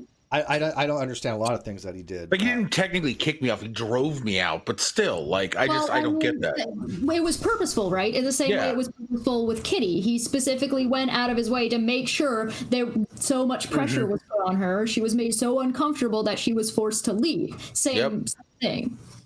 Well, notice what his track record is with working with anybody. Like, look at in time, every single person. I think even Courtney's gone at this point. Somebody asked about that, and I don't know. I know she's engaged now. His business manager, whatever went on between the two of them, not only did she leave the show, and she told me she was leaving all that, she's deleted all of her social media accounts. Remember, Simon Jenkins says, "My name is still in Nick's credits as community manager, yet Nick didn't speak to even one time. Probably didn't speak to me one time. It's just like he just wanted my name there so he could do it himself, but look like somebody else was." Interesting. Wow. And that is a very good point. That's that is what interesting, Nick actually. wants for about everything. He wants to have somebody that looks like they're doing things that he can pin things on, but he does it himself, but he has a person to cop out. So what's the advantage, that though? also has to do with looking more professional. Like, it's the appearance. That's what it is. He wants the appearance of this is a media group and there's all these people behind the scenes, and it's just some dude sitting there going, "We royal weed, royal we," you know. Yeah, I mean, is it again? It's just odd for me to wrap my head around why he thinks this is a huge media thing on again, that sounds degrading, but such a small channel that doesn't really have much revenue, which could have been probably really good had he kept you. No offense. I think that you guys had a good rapport with each other, and I think that was a good idea. Look, and by the way, we backed them, and we backed you guys at first until Nick started to do things that we thought were shady. We thought that he was that Nick made it impossible. So the same way he pushed Kitty and you away, he did to us. He did the same thing to us. We didn't want to not be able to support you. We were unable to do so because of the way Nick maneuvered. Exactly. Yeah. And I don't understand what benefit that was to Nick, because it sure doesn't seem to have worked out too well for him. He went the Kyle, path. And I can tell you right now, these people are not going to support Nick. These people are not going to rally behind Nick. They're not going to happen. They're not going to stick their neck out for Nick. And if they did, they're going to get slapped down pretty quickly. And they know that. They don't give a damn about Nick. They never did. I told him not to do that interview, that no good can come of it. He did the interview and he came back and told me it was the best. He told me how proud of that interview he was. With Kyle? Yeah. Oh, he told me how proud of that interview. I gave him a C plus or C minus. And that was being generous, because I was like, this is bull crap.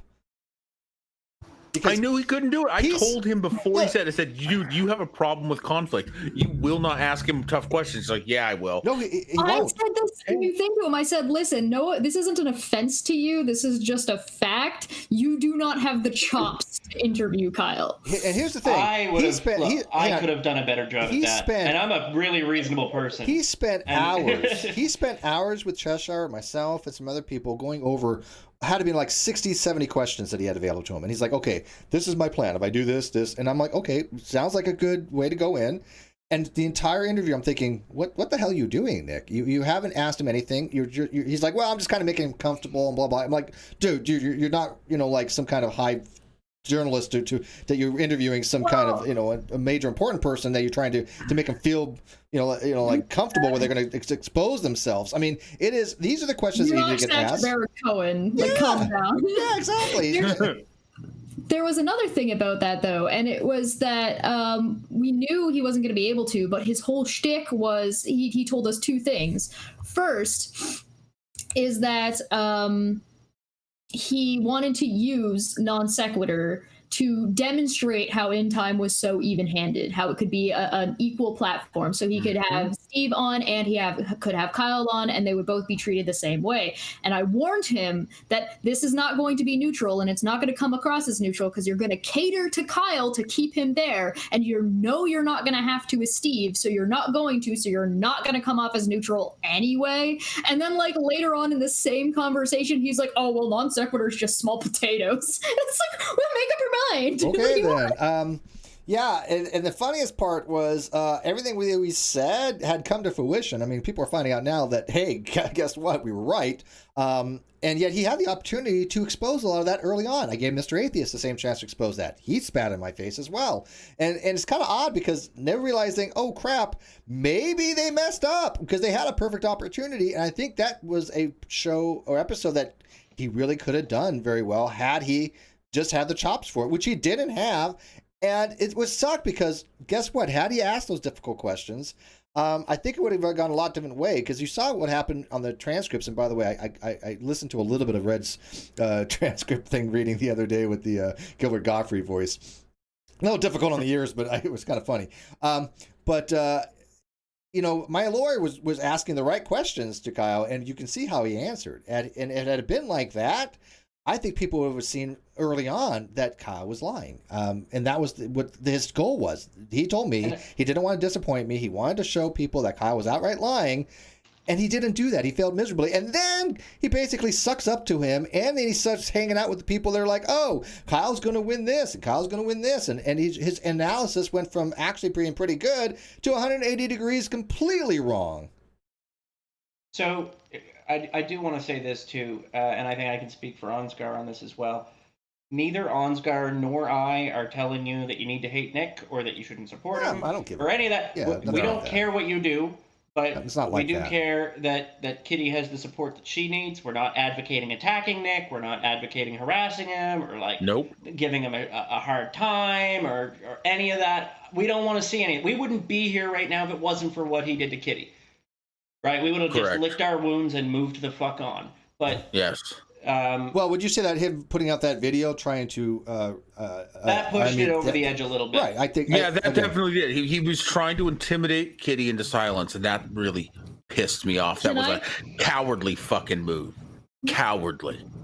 Can I point out real quick that we're talking about the video where he goes on that 3-minute one about yes. And he's like, oh, if any of you are going to talk about it, I highly recommend you contact my lawyer. And then I went and looked and saw zero contact information for the lawyer.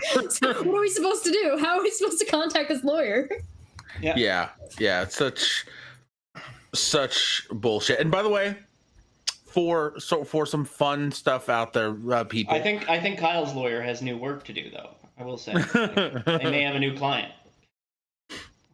One of the last things that Nick said to me when we were on speaking terms is that he wanted to be a puppet in Gothic Puppet Theater, and we have decided to honor his request. Yeah. So he is now Lord Forktongue on Gothic Puppet Theater. Shots fired! Shots fired! That's good, actually good. We also should note that this whole narrative of Discord and recording. He even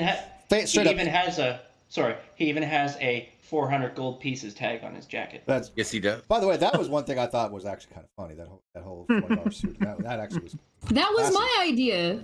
Yeah, that was good. That was good. The $400 suiter thing? Yeah, that was really good. I thought that was epic. How to do that and remove it. but the fact remains is, hey, look, there's no this privacy law on Discord. We show that. We actually put Discord on our case, and it was accepted. So any of this, oh, well, you can't record people. If you're on a Discord, I'm sorry, you have no expectation for privacy.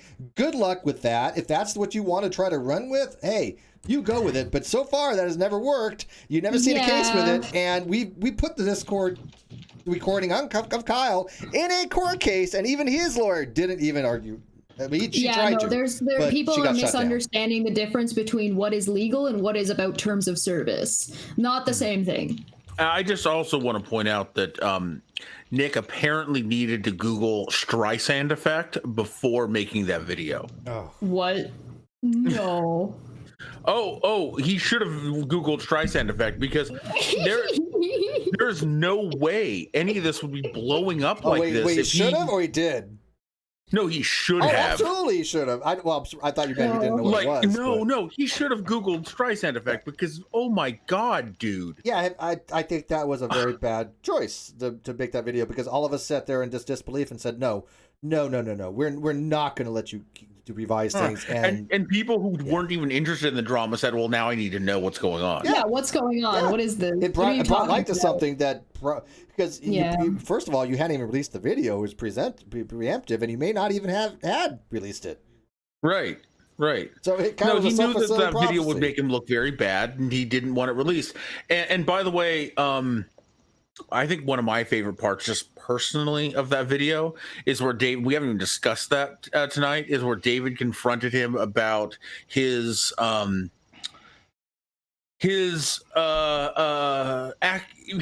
supposed video that he was spreading around asking people, hey, I think Ansgar's masturbating on camera. Should I get rid of him? God, that's something he did tell me, and I'm like, I have no idea what the hell you're talking about. And by the way, I didn't put my stock into it. So I was like, he told me that you said to get rid of me. I've never said that. What I told him initially early on, because he was telling me that you and him were having problems, and I said to him, look, you need to talk it out with Ansgar. If you think it's best to find another co-host, and work it out with him.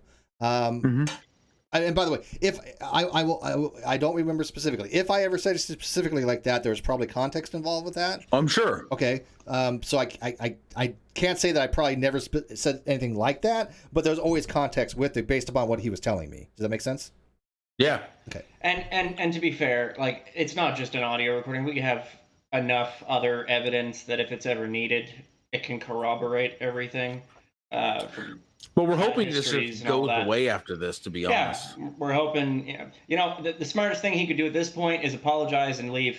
Just go away. Yeah. Well, ProLib went away, but he didn't apologize for anything he got wrong. I mean, I confronted him on it was Little Red's channel. I confronted him on the nonsense he was trying to do with the whole Medi-Cal thing, which we all know is bullshit now. Kyle lied from that from day one. We all understand this. And he was like, well, I was just told this by Kyle. That's, that's no longer an excuse with people. I hear that a lot. Oh, well, Kyle told us. No. We're not going to buy that any longer because people had known that there was bullshit from Kyle. But he just vanished, right? Which is fine. Go away. You're gone.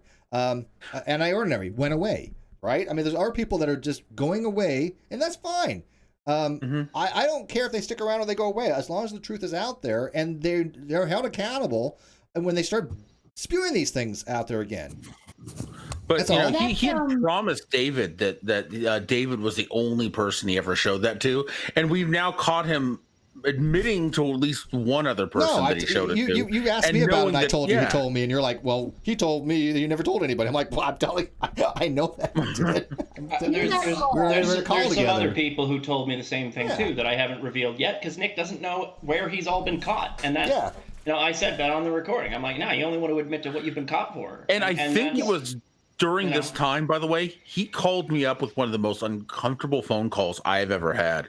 And I haven't told very many people this, but this is a real conversation that happened. I get a call in the morning. It wakes me up, right? I'm like, dude, that kind of sleepy, hey, what's up? And he's like, you know how Nick does that, hey, what you doing thing, So he does one of those. I'm like, I just woke up. What's going on? And he says, me too. He says, just trying to decide whether to get up and take a shower or masturbate right here with you on the phone. And I'm just like, as long as I don't have to hear it, knock yourself out. Sounds like he was baiting you to say something. I don't know. Go. Yeah. Like, was he trying to approach me about this issue? I don't fucking get it. All I know is the most uncomfortable thing. I knew you told me that. I just didn't know what to make of it then, and I don't know now. Okay, so there was one thing that I noticed in that call with David, and it is he got caught, said he did spread lies about the masturbation thing, and then still tried to speak like he was a moral authority about anything else, and as if you should just believe him about anything else. And then at the end of this call said, I've never lied about anything ever. Yeah, right. Yeah. Like, what? By the way, a little reminder, please like the video, subscribe, share, and if you guys want to help me get some subs, it'd be great, because I asked for to get 10 subs the other day. 10. I only wanted 10. I'm not asking for 1,000. 10. I lost 2 that day or something. It's really weird. It's like, can people maybe go find somebody to go, hey, go subscribe to this guy you might like it? And by the way, only ask people that you think might like the content. I don't want dead viewers. But yeah, we do need more of an influx on this channel. I admit that. I love seeing the same names, but I actually really enjoy when a new face pops up. And you know what? I'm going to just do this because there's still one day of it left, and I'd like some good to come of having to do this. There is an ongoing charity that ends tomorrow for modest needs that we're running on our channel on the last video we put up. If anyone wants to take a look and consider giving to it, then that'd be great. It was for Landon's birthday. And we love Landon. I was unfortunate because I was sleeping for all day long, and I went over to that channel. I think it was on, what channel was it on? Was it on your Dave's? I don't remember. It was on. It was on our channel. Okay, your channel. Yeah. So I got a chance to wish Landon a happy birthday. Did you? And then I lost the guests we got. We got Dr. Flipcheek, and we got a lot of good guests. Odinson Media is kind of like our our combined channel. Yeah, where we're doing all our stuff together. But I can't believe you guys streamed for 10 hours. But but in the middle of people I was talking to Dave, but then all of a sudden all my power went out, just dead in the water. And I'm like, okay, you know, I know my landlord does a lot with the circuit breakers, and you know, it's an old house that we've had to replace numerous of them, and I was like, oh, okay, shit. But then I go look outside, the whole city's dead. The whole city's just black. And we took a drive and we found a huge water main that was spewing water that had, I guess, fried one of those big junction boxes, and so we were out of power for 14 hours.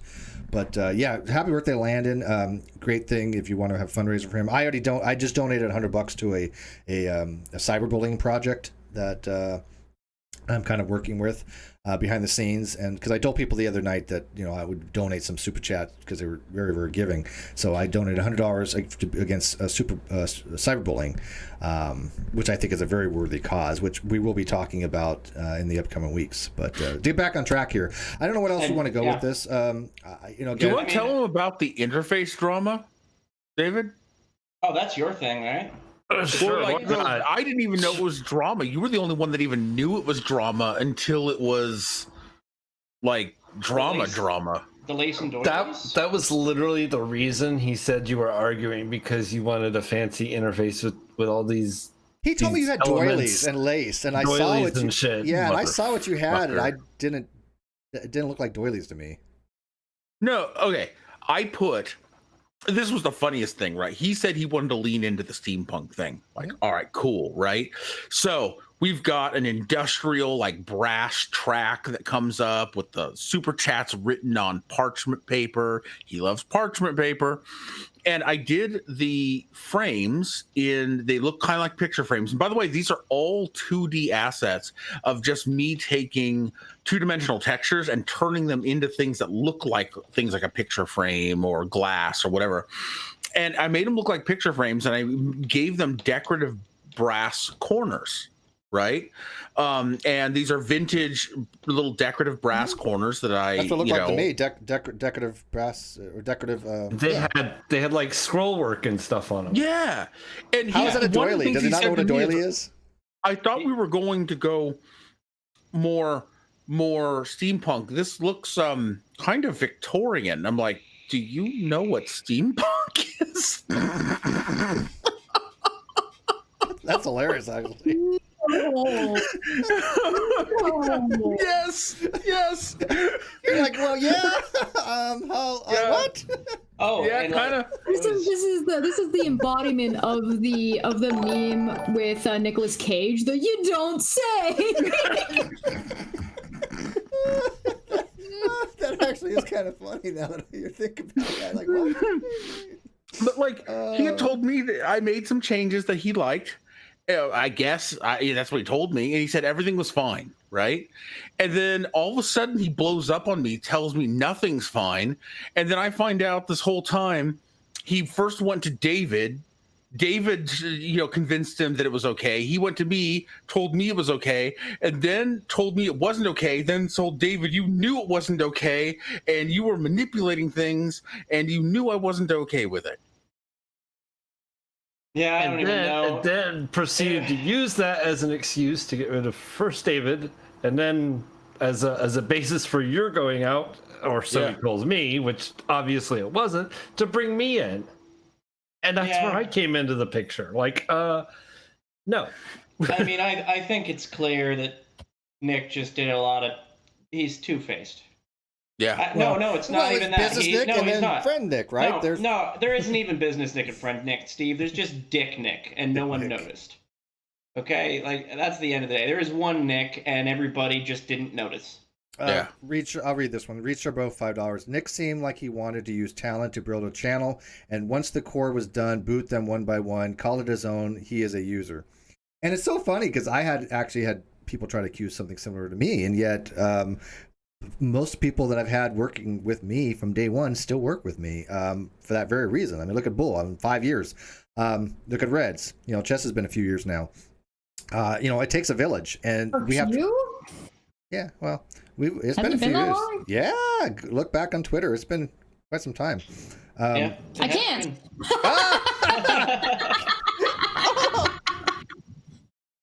It's been about that long since we had that 8-hour debate about atheists being rocks. There we go. Oh Good one. my God. Do you remember that that conversation with time that lasted what was that, 18 hours? Oh, that one was 18 hours straight. Which convo? We had a conversation with somebody on Discord when the Non-Sequitur Show Discord was still going on. Boole was in and out of that conversation, if he remembers, because it lasted so long because I was there the whole time because I was talking to this guy before I went to work. Then I worked a 10-hour shift and then I got home and was still going. And so this was... the conversation was about whether or not you could infer someone's intentions from an action, and we were all like, no, that's not enough information. You cannot know somebody's intentions. Like, it is unknowable. like even if they tell you, they may not. Well, yeah, but that's why you have an inference. You can infer. You're right. You can infer. Right. You could take a guess, but you don't know. And he was like, "But you do, though." And it was like, if I shoot somebody, do you know if I was trying to kill them or not? If they died? Who you're arguing against? Oh God, we'll talk about it later. Yeah, it was just some guy. It's not a public figure, so gotcha. Yeah, but it was just all right. So, anyways, like I said, what else you guys want to put on this video? We've gone quite along. Again, this was not to bash on Nick. I want Nick to rectify his shit. I want Nick to realize that he made some critically bad errors. He's allowed to associate with anybody he wants. That has never been, something we've told him ever you can't do, which is a lie from him because he said that was the case. And by the way, people were actually saying, well, Steve has told Nick he has to run in time this way, and that if you don't listen to Steve, none of that ever happened. Ansgar knows that, and Dave knows that firsthand. None of that ever happened. That was all a lie.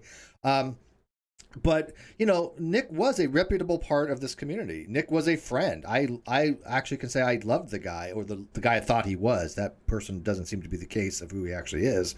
But it hurts. It sucked. Especially when you actively go and promote the people were causing harm to your friends. That I can't get past. I just can't. It's unforgivable to me. And yet to him, it's no big deal. Do I think he's going to change his path? No. Do I think he's going to rectify his actions? No. Do I think he's going to fade in obscurity? Yeah. And to any of our followers, don't super chat us questions about this on our channel. Where if we we don't delete comments normally, we will delete comments, but we want this, and to the other side, Kitty's friends, that if they want info, we'll talk with them once as well and answer some questions. Yeah, this is kind of a one and done for us all because people had a lot of questions, and we don't want the drama. We just want this to be over with. It's been going on in the background for us for months, and we've not done anything because we really didn't want to. I hadn't talked about Nick on this channel in how long? I mean, I missed having the Ask a Philosopher, but we stepped away, and when we did, we didn't talk about him. But I couldn't let this go. This was the video that he had, and the thing with Kitty, and things that with you, Dave, and things with Ansgar, and things with Sweet and Dave and Chesh and Boole. I gotta say something. I mean, it would be unethical for me not to at this point because he's trying to rewrite history, and that's just BS, absolute BS. When I found out what he did to Kitty, my thought was, if he does this to more people and I say nothing, what kind of person would I be? Yeah. If I didn't speak out, and then it came out later I knew about it all. I mean, and it just burned because again, that would be terrible. Cheshire knows firsthand, Sweet knows firsthand, and Rez knows firsthand how we tried desperately to talk to Nick, try to get through to him, and he was not having any of it, and it was burning my brain. So I know that you guys have been through the same thing. So, if you want, a little bit of a frame of reference for that, I started noticing some of the things didn't match up about November of last year. I didn't say too much. I asked a couple of people because he would tell me something about somebody, and then I would go and ask that person. And I wouldn't outright ask what Nick was saying. I would ask them about the thing that Nick was talking about and get something different. So I started kind of noticing that. And so I started asking some other people that I trusted, hey, I noticed this and this. Have you noticed that? But it wasn't until the whole Jim thing, the whole Atheist Edge interview thing happened, when there was a little bit too much with what had with Jim flipping out and making threats. And then at the time, Sweet Heathen was working with In Time. And so he went to go talk to Jim knowing what was going on. He may not have known all of what was going on, but I gave him a brief rundown because I was on In Time that night covering the show because Courtney couldn't make it. So I said, like, oh, some crap went down and I want to make sure your guys and your guys' channel and name were outside of the drama that I'm about to just go blow up about over on my channel. Because it was like an intermittent show, end of this, the first show. So Steve and Reds and not really me, maybe once or twice, but I had given up at this point. At this point, I was like, I don't care. I'm so done. And Sweet had all tried to talk to him individually. That's true. All of them had gone to him multiple times individually until finally all of them were like, okay, let's try and have one last hurrah conversation together because we're all getting different answers. And at that point they had all noticed that they're all getting different answers too. And I'm there and I'm like, I mean, that's nicer than I would do, but I'll go along with it. I'm not here to like wreck anybody. I don't care. But so that's what ended up happening when we confronted him, because that ended up being everybody. Oh, and by the way, he knew damn well there was no surprise. There was no ambush. He was not ambushed. He was so not ambushed. I told him who was, he knew what he was getting himself into. And so, another BS thing. He's never been ambushed. We went to him in earnest. We had very strong considerations. Sweet had wanted to talk to him directly about certain things. Won't get into that, but again, people had concerns. And it was, I swear to God, it was bizarre world, like banging my head against the wall going, why are you not understanding this? Dude, what is it? What are you not getting here? How you're treating people and what you've done, and how you've basically spat in the people that have supported you in order to go hang out and promote people that we found to be ethically despicable and that he agreed at one time were, but he felt could do better for In Time than we as friends could. Okay, we're not here to promote your channel as much as we thought you were a friend. That doesn't you actually shitting on us just because you want to promote your channel? I'm sorry, that makes no sense to me whatsoever. Which, by the way, had nothing to do with the block list. Nothing.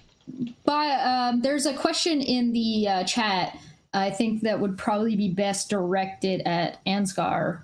And that is, they're asking about whether, like, that video being a threat towards Kitty. Do you want to maybe expand on that? That is absolutely a threat toward Kitty. When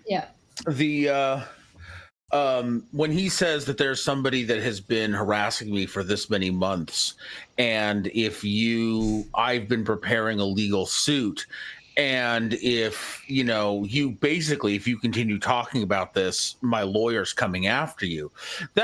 I'm sorry, that was absolutely an attempt to keep her silent, and that was an attempt to keep David from releasing the video that he has. And it backfired because he has no legal recourse. But second of all, it was the Streisand effect. People are now inquiring about it, which probably wouldn't have happened before. Kitty notes, she says, Nick told Chesh would never be allowed on In Time, that she was untrustworthy and had forced herself onto the show before, which is obviously not true. And also, I borderline paranoia. He was legit concerned. Nick told me. It's Nick told me. Yeah, Chesh Nick told me Chesh would never be allowed on In Time. Nick told her that. But he was like, "Oh, Cheshire is going to ruin non sequitur, ruin your channel. She's trying to manipulate things behind the scenes to destroy me." And I'm like, "Dude, your paranoia has gotten the best of you." Now I know Cheshire could be a little manipulative because she's a goblin. I understand that, but she has good intentions, But Wait, you're a goblin. We understand that, but you never did it. Chesh, we love you. But when have I done it? I might. Oh, I know. Well, that's the thing. You have potential. You have potentiality, whether you've had actuality, as the Thomas would say.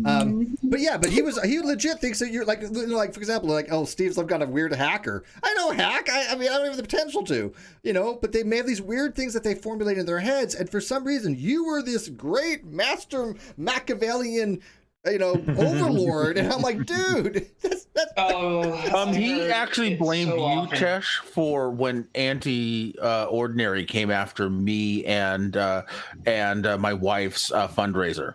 What? Yeah. What? How does that He said that you sent her after. She had nothing to do with that whatsoever. Absolutely nada. Zip. Nick was asking me for help during that time of trying to like bridge the gap between the two of you, because he was talking to Anti-Ordinary in the background because she called me asking me why Nick was calling her. By the way, Ansgar, were we both not right about Anti-Ordinary? Oh yeah. Yeah. I don't know the situation enough to have a comment. Yeah. Well, trust me, she proved herself to be a person of. I'll take you at your word, I guess, unless I see otherwise. But yeah, Golden Unicorn. You know, I don't follow any of that. I don't even follow your drama, Steve. You get going on drama, and I'm like, eh. Well, yeah, but Anti-Ordinary. Some of it is. Some of it isn't. She was straight up cyberbullying and harassing. Okay. And she got kicked off multiple platforms. She lost her Twitter so many times. She lost her YouTube channel.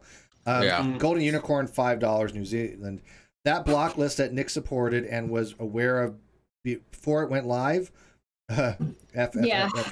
Then he tried to misrepresent as if it was all Chess's idea. Yeah, we already discussed that earlier. I don't know if you're here. But I don't remember if it was public or not, but we had talked about a list. We all thought having a list was kind of a bad idea for obvious reasons. And then I found a third party that would just make my normal block list public. So it's just a regular thing. It's not like any specific whatever.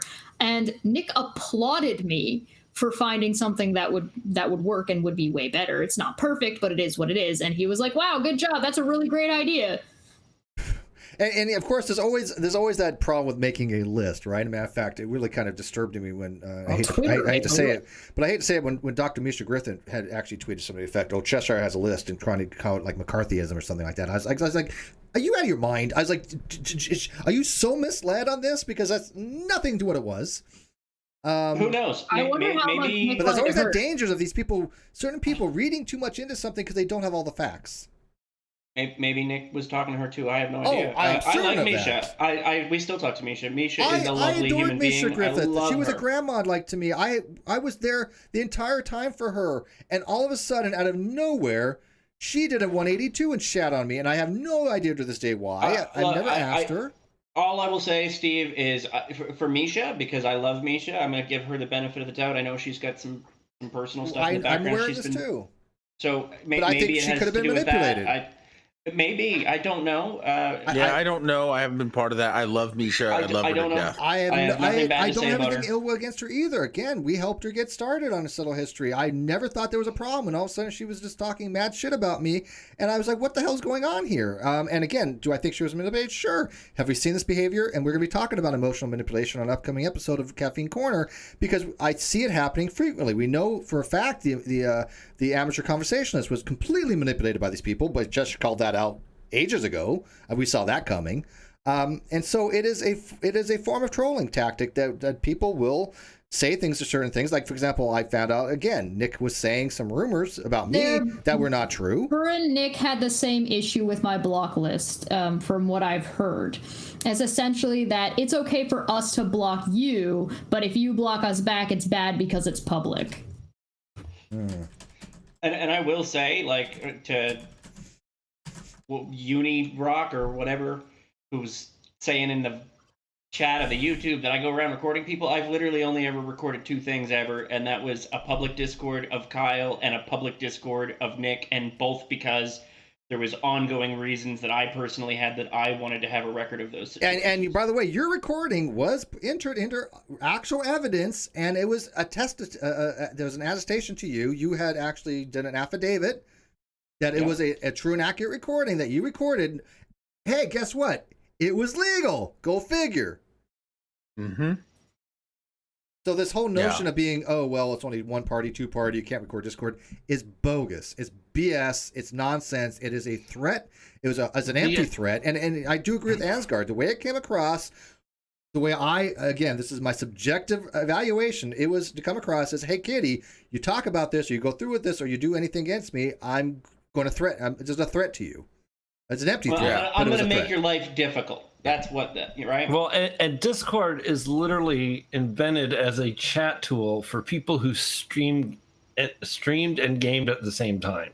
Mm-hmm. Yes, they even have a feature on there that prevents, so people can know you're recording something or whatever.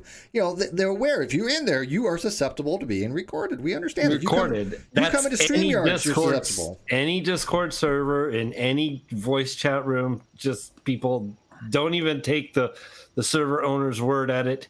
Just assume whatever you say is public. I assume I'm always recorded in public. I don't care because I don't tell them. Exactly. See, here's the thing. I don't go around telling people different things like Nick did. Oh, go shock figure. This is why people have the same story when it comes to me. Like, oh yeah, well Steve told me this because it's the fucking truth. I don't have to worry about making these. Oh, what I tell David, what I tell Ansgar, what I'll tell Chesh. You cannot function like that. You will lose your mind, and I think that's what we see happening with some of these people. They've lost. Look what happened to Kyle. How much.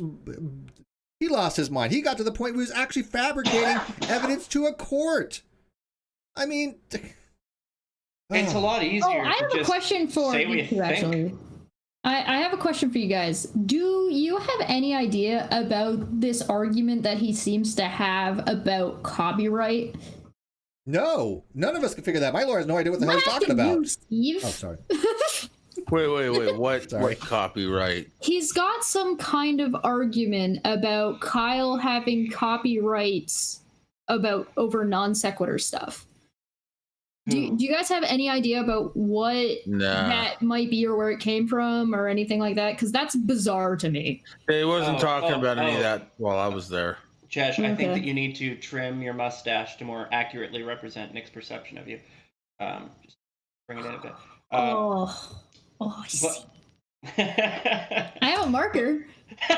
Yeah, I don't know where. Don't do that though. Really, don't do that. That'll be all everywhere. No, I wasn't talking to him at the time. Like after I left, I was still like when he said he had COVID, I contacted him and offered to help out if he was while he was sick. Even though he had screwed everybody, I thought he was literally just going through shit, and that at some point he would come to his senses. So I was still in communication with him, but we didn't ever talk about that. I just told him that the Kyle thing was a bad idea and that he did a bad job. That was it. And I would like to point out that he used that very conversation to say that you tried to steal in time from him. Which one? The one where you went to him to say, "Hey, if you've got the Rona, let me help out if you need it." He tried to use that conversation to say that he came to me and said that after when all this went, I was like, I'm looking at the conversation right now. David showed me the conversation.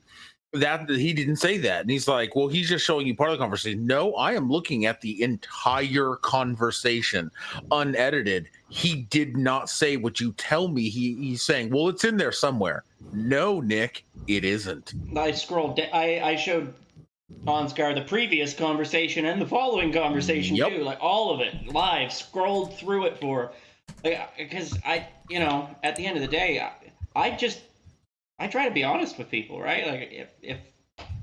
But I also try not to get involved in a lot of nonsense because I'd spend more time doing. I want to put things in my brain that's useful. Is Nick still using the assets that you guys made and worked on, all three of you that you guys did? Some of them, but not most of them. No, he hated that interface because he didn't directly control it. So now he's using a bunch of random crap he just downloaded from Streamlabs. Yeah. Okay, so would that mean by his argument about Kyle copyright that he would be breaking copyright laws for the three of you by that argument? No, because Ansgar unequivocally gave him access to all of it when we left. Yeah, okay, I did. Okay. Yeah. And by the way, the thumbs that I use, I want to make very clear. Ansgar has graciously allowed me to use some of them. They're his own creations. They're not from Nick. Nick didn't create any of them. Exactly. And so I've used one in this one, and I got an upcoming one that from. What's that? Is it before that narrative starts? Yeah. I did ask Ansgar's permission. He gave me explicit permission. Yes, so. One of the thumbnails I wanted to use on In Time, and Nick said no, it was too salacious. And I'm saving that one.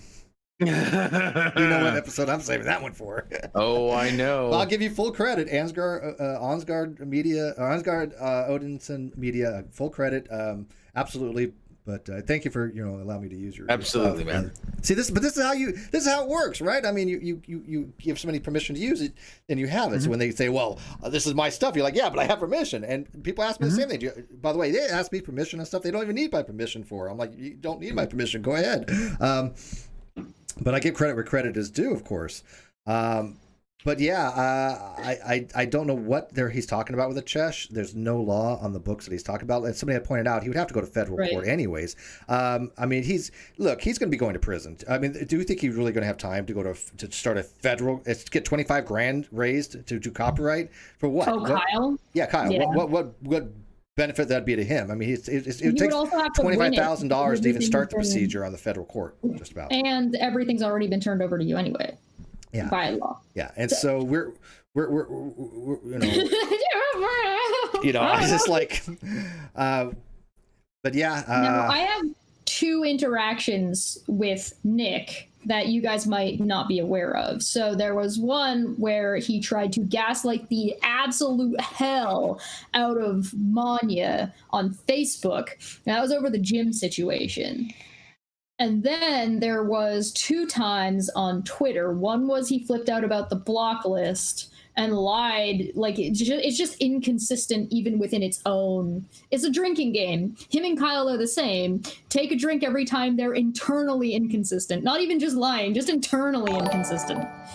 Honestly, like if you listen to the recording, what I love is the very first thing out of his mouth is a lie, right? The very first thing is, I didn't know what voice chat I was in. Oh, by the way, I was in this voice chat waiting to talk to Landon. Like, oh, really? Which is it, Nick? Yeah.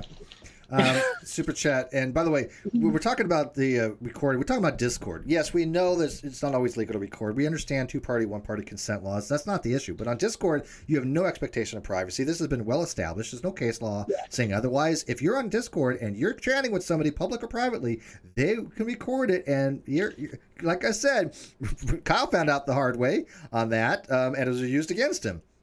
Reed Chabro, $5. Dave, you're honest to a fault. Next time, DM me so I can save money and not support such a dink for so long. Ansgar will get my Nick Patreon now. There you go. Awesome. Thank you. And that's our Patreon, by the way. The Odinson Media Patreon goes to both of us. In fact, right now, Dave's having a hard time, because, he can't do a lot of the things that he normally would be doing to earn a little extra money, because that requires a lot of in-person stuff. So right now, all the Patreon is going to him, but no, that's only because he needs it right now, and I don't. Eventually that will balance and that will be a 50-50 thing. And I have to say, I am honored to work with David. I have never been able to collaborate with another artist the way I am with him. Usually working with other artists sucks. I love working with David. It's fucking awesome. Thank you. And you guys got a great name too. Oh, thank you. Oh, the placeholder show? The placeholder show. and to further sing David McGinnis's praises, a lot of what I do for all the channels that I do it for, this man here is one of the people who had the patience to actually teach me what I needed to know in a lot of cases. And I still go to him if there's some Dave knows his little stuff. technical thing. He does. If I'm there's not gonna some front. little Dave knows his technical stuff. thing that's just eluding me, which is it's happened quite rarely lately, but at the beginning you can ask David, it was like, what the hell is happening here? What I recognized that with Dave early on, but it was actually straight up, and he's aware of this. Kyle took advantage of him completely. I mean, he did not want to recognize the contributions that Dave would make into the show, and it used to irk me. Look, Dave and I have disagreed. Oh, we've had open disagreements. Remember the Golden Nuns? All those transitions in the Golden Nuns. Mr. McGinnis created all those. Did Kyle ever you guys want to see? Did Kyle ever once give you any praise or thank you for anything, David? Because I sure the hell never saw him do it. He once said thank you during the Golden Nuns. That's the only time. Yep, that was the only time he ever brought it up, because literally he spent, 15 hours rendering all those transitions with all those names. It was 48 hours. I went 2 days straight without sleeping. Red Eye was on with me when I was doing that. Like, he kept me company with his Australian time for a lot of it. Just because the render time, I had to like queue things and edit stuff. Yeah, all that. SJ in the chat says, I was wondering why I hadn't seen Nick on Steve's channel in some time. Didn't know this backstory. Sad. And I would like to point out that pretty much everybody here, except me, because I'm a goblin, have not been happy about this situation. This isn't like oh yeah, let's all shit on Nick and have a great time. Ha ha ha. Nobody wants to do this stream. No.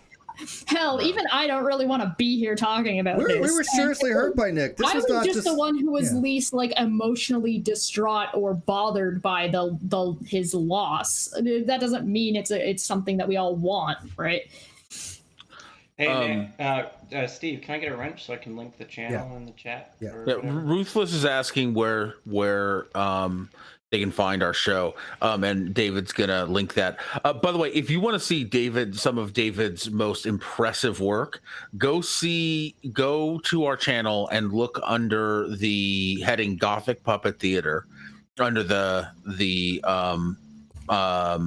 what's that called? A playlist, Gothic Puppet Theater, and just see the last one that we uploaded. It's called The Value of Art. And he took what was originally my brainchild, and it was just this simple 2D little puppet show, and he turned that into a fully realized 3D stick puppet theater using nothing but the 2D assets that I created. He bump mapped things. I mean, he just over-engineered the shit out of it and made it one of the most incredible things I've ever had the chance to work on. There's literally a thing at the end where the puppets are come out and give their bows, and I used to have this effect where I had drawn all these different roses, and they would fall down in a static kind of sheet, and he literally created a custom particle emitter that shot roses onto the stage and kept them the 2D sprites. It doesn't look like they're 2D, it looks very 3D, but he's able to keep these 2D sprites facing the camera and kind of turning as they go so that they don't all look the same, even though there's only 4 roses there. I mean, it was really a cool effect. David, put a comment in there and I'll give you a wrench. And yeah, no, I know it's hard to do. Look, I did something similar in what's it called? Hit Film, Hit Film Express, where I just took a 2D picture and made it into a 3D depth and added some actual motion to it. Taking 2D and making it 3D is not easy. No. It's been fun. But yeah, anybody who wants to like help anything, like I said, there's a day left for the Modest Needs charity, and like there's so many people right now that need help in 2020. Like, just give to that, contribute to that, and check out the 10-hour stream we did. You can hear Landon talking about fingering his friend for like 15 minutes. It's fantastic. That's worth the donation right there, right? Right. Hey, Dave, can you did you put a comment so I can give you a wrench? Because I did. Where? Yeah, it's in there. I don't see it. I said, here I am, and I tagged you. Oh, wait, you know what? I don't see it either. Are you gaslighting me, David? Did you just... No, I think he actually just typed into the wrong chat. Oh. Yeah, that's what it looks like. We're over here. This one. That chat.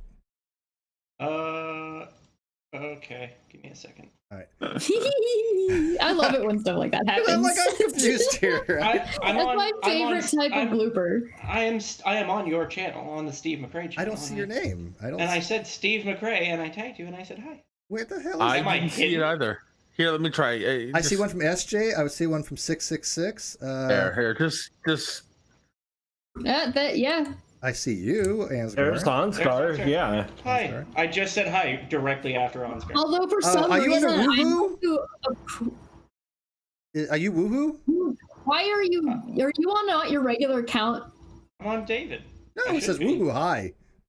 Oh you? no, that didn't tag. He said he tagged you, so that's not him. There. Anyways, here is. Ansgar, I'll give you a link. You don't exist, David. Sorry. Give him Whoops. That's supposed to say / Odinson Media. Oh well, we'll still take you there, but you're not you don't exist, David. Sorry.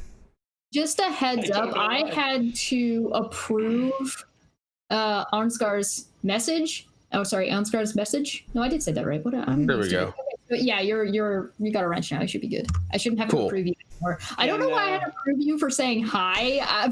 Yeah. By the way, it's not the first time this has happened. I've actually had. I know Steve Potts and a few other people had the same problem. They could not show up in my chat for some reason. Yeah, we'll sort it out later. Can Ansgar just put the charity? Yeah. I gave him the thing. I gave him. Right. Okay, I'm putting all the links. Here's a link to the Gothic Puppet Theater that you really should see, and then here is a link to the charity stream, which, by the way, we're going to be editing into different conversations, and so that you can just like see the specific conversations.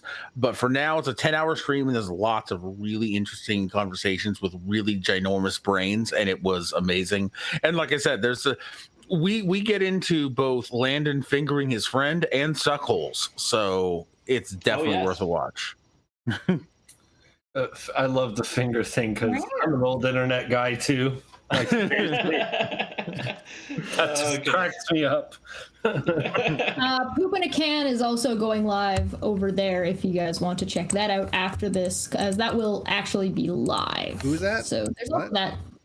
Yeah, do you want to just stick the links? Poop in a Can, Steve. Do I know this? Sit down with debunkers, Ilya Moon, Mr. Sirius, Squiddy's the Sprinkler. I got Steve is getting old. It's okay. I'm telling you, man, I can't remember crap like I used to. There's so much going on, and you know what's so funny is a lot of people just don't even bother to fill me in anymore. Like, yo, you got enough, and I'm like, I can't keep up. Yeah, Ansgar, just if you can, just stick the link directly to the donate to the pool thing in there for people, and that way if they want to, they can get there quick. They don't have to search for it. What time is their thing? What time are they doing their show? In about 15 minutes. All right, so we're going to wrap this up so we can send our audience over to them, because we like to do those kind of things. We do like to help out other content creators. It's one of the things that is, you know, this is not going to change with this channel or the Non Sequitur show or the Great Debate Community channel. We always want to help out other people because they've helped us out. And so, yeah, go watch the Sit Down to the Bunkers. We love Moon. We like to support people who aren't being jerks and bullies and cruel and just unnecessarily so for no reason. And that's not who these people are, and that's not the way these people are. We like to support good and positive behavior, even if some of the conversations can be contentious. What we don't support is the people doing things like what Nick was doing or has been doing and probably will continue to do in the future. Or other content creators, they're just absolutely making stuff up and lying. Like I said, if people want to use my name and they want to make videos about me every day of their life for the rest of their lives, I can't stop that, and I don't care as long as they don't violate TOS, as long as they're not making stuff up and slander, libel, defamation, whatever. I'm just going to ignore them. I mean, that's what I've been doing for the longest time. But there are some people that, for some strange reason, want to just lie to people. And yeah, I'll throw some sunlight on that every so often. Now, will I probably talk about it much on this channel? No. Do I care enough to give them any kind of credence? No. Or publicity? No. Well, there is a point where with how much Nick used Steve and these three fine gentlemen, as well as their channels and the people that their contacts and the people that they knew, and the fact that the people were being sent over there based on these people's names. It's irresponsible when things get this bad to not make people aware of what's going on. Reed is a really good example as to why. Yeah.